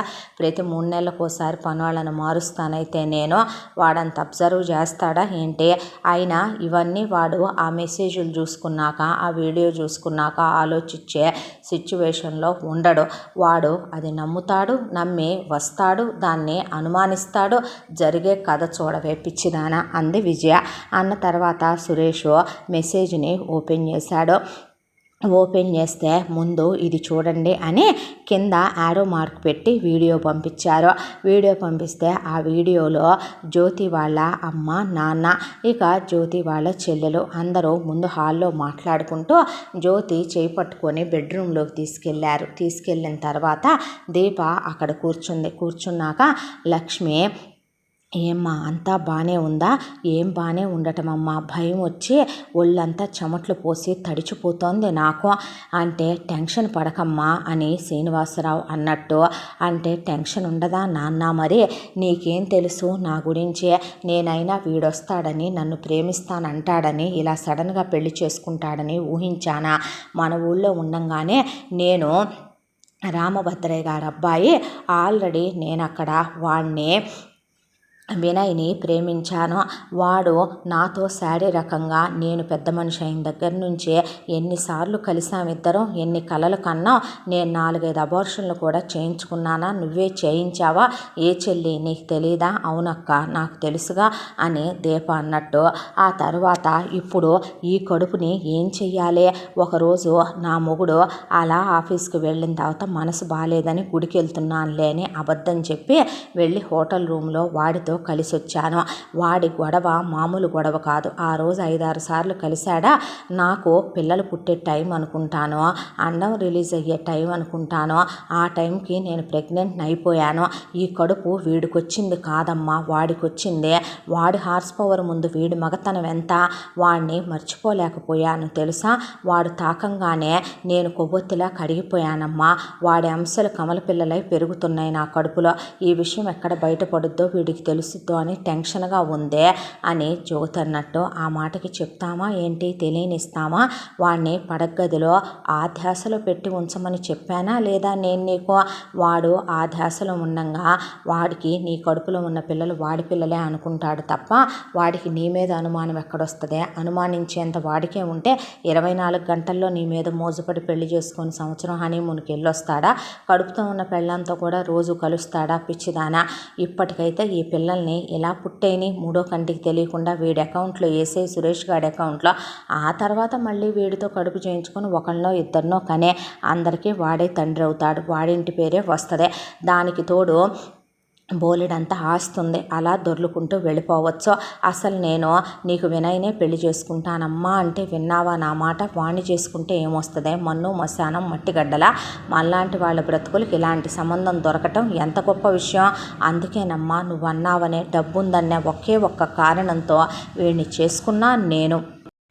వాడి మగతనం ముందు, వాడి ప్రేమ ముందు వీడెంతమ్మా అసలు? వాడి అందం ముందు వీడి అందం ఎంత అని జ్యోతి అన్నట్టుగా, సర్లే జాగ్రత్త, వాడి ముందు బయటపడకు, ఏమీ బయటపడనివ్వకు అని వాళ్ళ అమ్మ నాన్న చెల్లెలు చెప్పినట్టు జాగ్రత్తగా ఉండమన్నట్టు. ఆ తర్వాత ఇక మేము వెళ్ళొస్తామంటే వెళ్ళండి నేను ఫోన్ చేస్తూ ఉంటాలే అని చెప్పి పంపించినట్టు ఆ వీడియో క్లిప్పింగు అక్కడతో కట్ అయిపోయింది. కట్ అయిపోయాక కింద ఒక లాంగ్ మెసేజ్, దాంట్లో బాబుగారు, నేను మీ ఇంట్లో పనిచేసే పాత పని మనిషే, నేను వరాలనండి, నేను మీ చిన్నప్పటి నుంచి మీ ఇంట్లో పనిచేస్తున్నాను బాబు, మీ ఉప్పు తినే ఈ శరీరం పెరిగింది, మీ ఇంట్లో నేను పని చేసుకుంటూనే పెళ్లి చేసుకున్నాను, ఈ చేతుల మీదుగా మిమ్మల్ని పెంచి పెద్ద చేశాను బాబు. మీకు విషయం చెప్పమంటారా? అమ్మగారు దేవత లాంటి వారు, పెద్దమ్మగారు, చిన్నమ్మగారు ఇంత పెద్ద తప్పు చేస్తారని నేను అనుకోలేదు. నాకెందుకో హాల్లో మాట్లాడుకునే వీళ్ళు మీ అందరూ బయటికి వెళ్ళిన తర్వాత బెడ్రూమ్లోకి వెళ్ళేపాటికి అనుమానం అనిపించింది. ఎంతైనా మీ ఉప్పు తిన్నాను కాబట్టి వీడియో తీశాను బాబు. ఈ వీడియో ఇప్పుడు పెద్దమ్మగారికో అయ్యగారికో చూపిస్తే ఇంటి పరువు పోద్దని మిమ్మల్ని సర్దుకు పొమ్మంటారు. ఇక కీర్తనమ్మాయి గారికి చూపిస్తే గనక ఇదో పెద్ద విషయమా అని నన్ను కొట్టి ఎల్లగొట్టేస్తారు. సిద్ధార్థ బాబు తెలిస్తే చంపేస్తాడు. మీ భార్య ఈ తప్పుని ఒప్పుకోకపోవచ్చు, కానీ మీ వంశం ఎలాంటిదే, మీ గోత్రం ఎలాంటిదే, మాబోటి వాళ్ళు ఎంతమంది జీవితాలను నిలబెట్టిన వాళ్ళయ్యా మీరు. మీకు ఆ అమ్మాయి కరెక్ట్ కాదు. చివరికి ఇళ్లల్లో పాసి పనులు చేసుకునే మేము కూడా మొగుళ్ళను మోసం చేసి ఒకళ్ళతో కాలు జారి వాళ్ళతో తెచ్చుకున్న కడుపులు మొగుళ్ళ అకౌంట్లో వేసేంత నీతిమాలినతనంగా మాత్రం లేవు బాబు. ఎంత నీతిగా నిజాయితీగా ప్రేమించి అడుక్కు తినే ఆ అమ్మని తీసుకొచ్చి అందలం ఎక్కించి ఆకాశం మీద నడిపిస్తుంటే ఆమె చేయాల్సిన పనులు కాదు. ఎటు ఆ కడుపులో పిల్లల్ని కడిగిచ్చేయించి ఆ తప్పును రూపుమాపైన ఆ అమ్మని ఏలుకోండి బాబు. లేదంటే కనుక మీరు ఏ నిర్ణయం తీసుకున్నా మీ జీవితం గురించి మీ ఇష్టం, కానీ ఆ అమ్మ కడుపులో పిల్లలు మాత్రం మీ పిల్లలు కాదు. ముడిసిపోతున్నారు విజయమ్మ గారు, కీర్తనమ్మ గారు, ఇక కరుణాకర్రావు గారు. పుట్టేదే మనవాళ్ళు మనవరాళ్ళని వీళ్ళు, పుట్టేదే మేనల్లుల్లో మేనకోడళ్ళలోనని ఆయమ్మ సీమంతాలు చెయ్యాలని, అంత గ్రాండ్గా రిటర్న్ గిఫ్ట్లు ఇవ్వాలని మురిసిపోతున్నారు వాళ్ళు. ప్రేమించిన మనుషుల్ని మోసం చేసి ద్రోహం చేయకూడదు బాబు, వెన్నుపోట్లు పొడవకూడదు బాబు. నేను చెప్పాననే విషయం మీరు బయట పెట్టారంటే పెద్దమ్మగారు నన్ను చంపేస్తారు బాబు. నా నోటి దగ్గర ముద్దపోద్దయ్యా. మీ పాదాల మీద ప్రమాణం చేసి చెప్తున్నాను బాబు, నా బిడ్డల మీద ఒట్టయ్యా అని ఆ మెసేజ్లో ఉంది. నిజంగానే ఏమంటా అందో కానీ విజయ, ఇక సురేష్ ఆ మెసేజ్లు అసలు ఎవరు పెట్టారో, ఆ వరాలనే పని మనిషి ఎవరు, అసలు ఆ పని మనిషి నిజంగా ఉందా లేదా, ఉంటే ఇప్పుడు వర్కింగ్లో ఉందా లేదా, ఇవేవీ ఆలోచించాల. ఆ వీడియో కంప్లీట్గా నమ్మాడు. నమ్మటంతో పాటు దాదాపు ఒక 100 సార్లు ఆ వీడియోని మళ్ళీ ప్లే చేసి ఆపాపి జూమ్ చేసి ప్లే చేసి కంప్లీట్గా విన్నాడు. విన్న తర్వాత ఆలోచించడం మొదలుపెట్టాడు. పెళ్ళైన వెంటనే జ్యోతి వాళ్ళమ్మ మనుగుడుపులు అంటాం, పద్దాక తన గదిలోకి పెళ్ళాన్ని వెళ్ళమంటాం, పెళ్ళాన్ని తన్ని కలిసి స్నానం చేయమంటాం, సంవత్సరం హనీమూన్కి వెళ్ళినప్పుడు పెళ్ళాం తనతో బజారు దానిలాగా బయట తెగిచ్చే ఎలా ఉంది. ఫస్ట్ నైట్ అనగానే అమ్మాయిలు ఎక్కడైనా కొంచెమైనా సరే హస్బెండ్ ముందు సిగ్గుపడతారో అలాంటివి లేకుండా తను ఎలా మీదకు లాక్కుందే. ఆ తర్వాత సంవత్సర కాలం హనీమూన్కి వెళ్ళినప్పుడు బోర్ కొట్టి విసిగేస్తుంది, పద్దాక రూమ్లో ఉంటే సైట్ సీయింగ్ కన్నా వెళదామంటే నాకు నువ్వు అందించే సుఖంలో స్వర్గం ఉంది, నేను నీకు అందించే సుఖంలో లేదా అని మీదకు లాక్కోవటం. ఆ తర్వాత అమ్మ వాళ్ళతో ఫోన్లో మాట్లాడాలని దూరంగా వెళ్ళి సిగ్నల్స్ రావట్లేదని నాటకాలు ఆడి ఫోన్లో మాట్లాడిందా. ఇదైతే ఇవన్నీ తోడు దొంగల కేవలం డబ్బుల కోసం నన్ను పెళ్లి చేసుకుందా. ఇదే అంటే దీని కడుపులో పిండాలు నావి కాదు. ఎంత ప్రేమించాను దీన్ని, ఎంత ప్రేమించినందుకు చివరికి ఇది నాకు మిగిల్చింది ఇదనమాట. అంటే ఒక ఆడదాన్ని నమ్మి మోసపోయినట్టే అందరు మగాళ్ళలాగే నేను కూడా దీని వెన్నుపోటుకి గురయ్యానన్నమాట అని కోపంతో రగిలిపోతూ ఇంటికి బయలుదేరాడు సురేష్. ఇంతటితో మెట్టినిల్లే కావాలి కథ మొదటి భాగం పూర్తే. ముగింపు భాగంతో మళ్ళీ కలుసుకుందాం. తప్పకుండా మన ఛానల్ని లైక్ చేయండి, షేర్ చేయండి, సబ్స్క్రైబ్ చేయండి. బెల్ ఐకాన్ క్లిక్ చేసి ఆల్ అనే బటన్ని ప్రెస్ చేయడం మర్చిపోకండి. ఈ కథను మనకు అందించిన కథా రచయిత్రి జి యామిని శ్రీనివాస్ గారు. Thank you.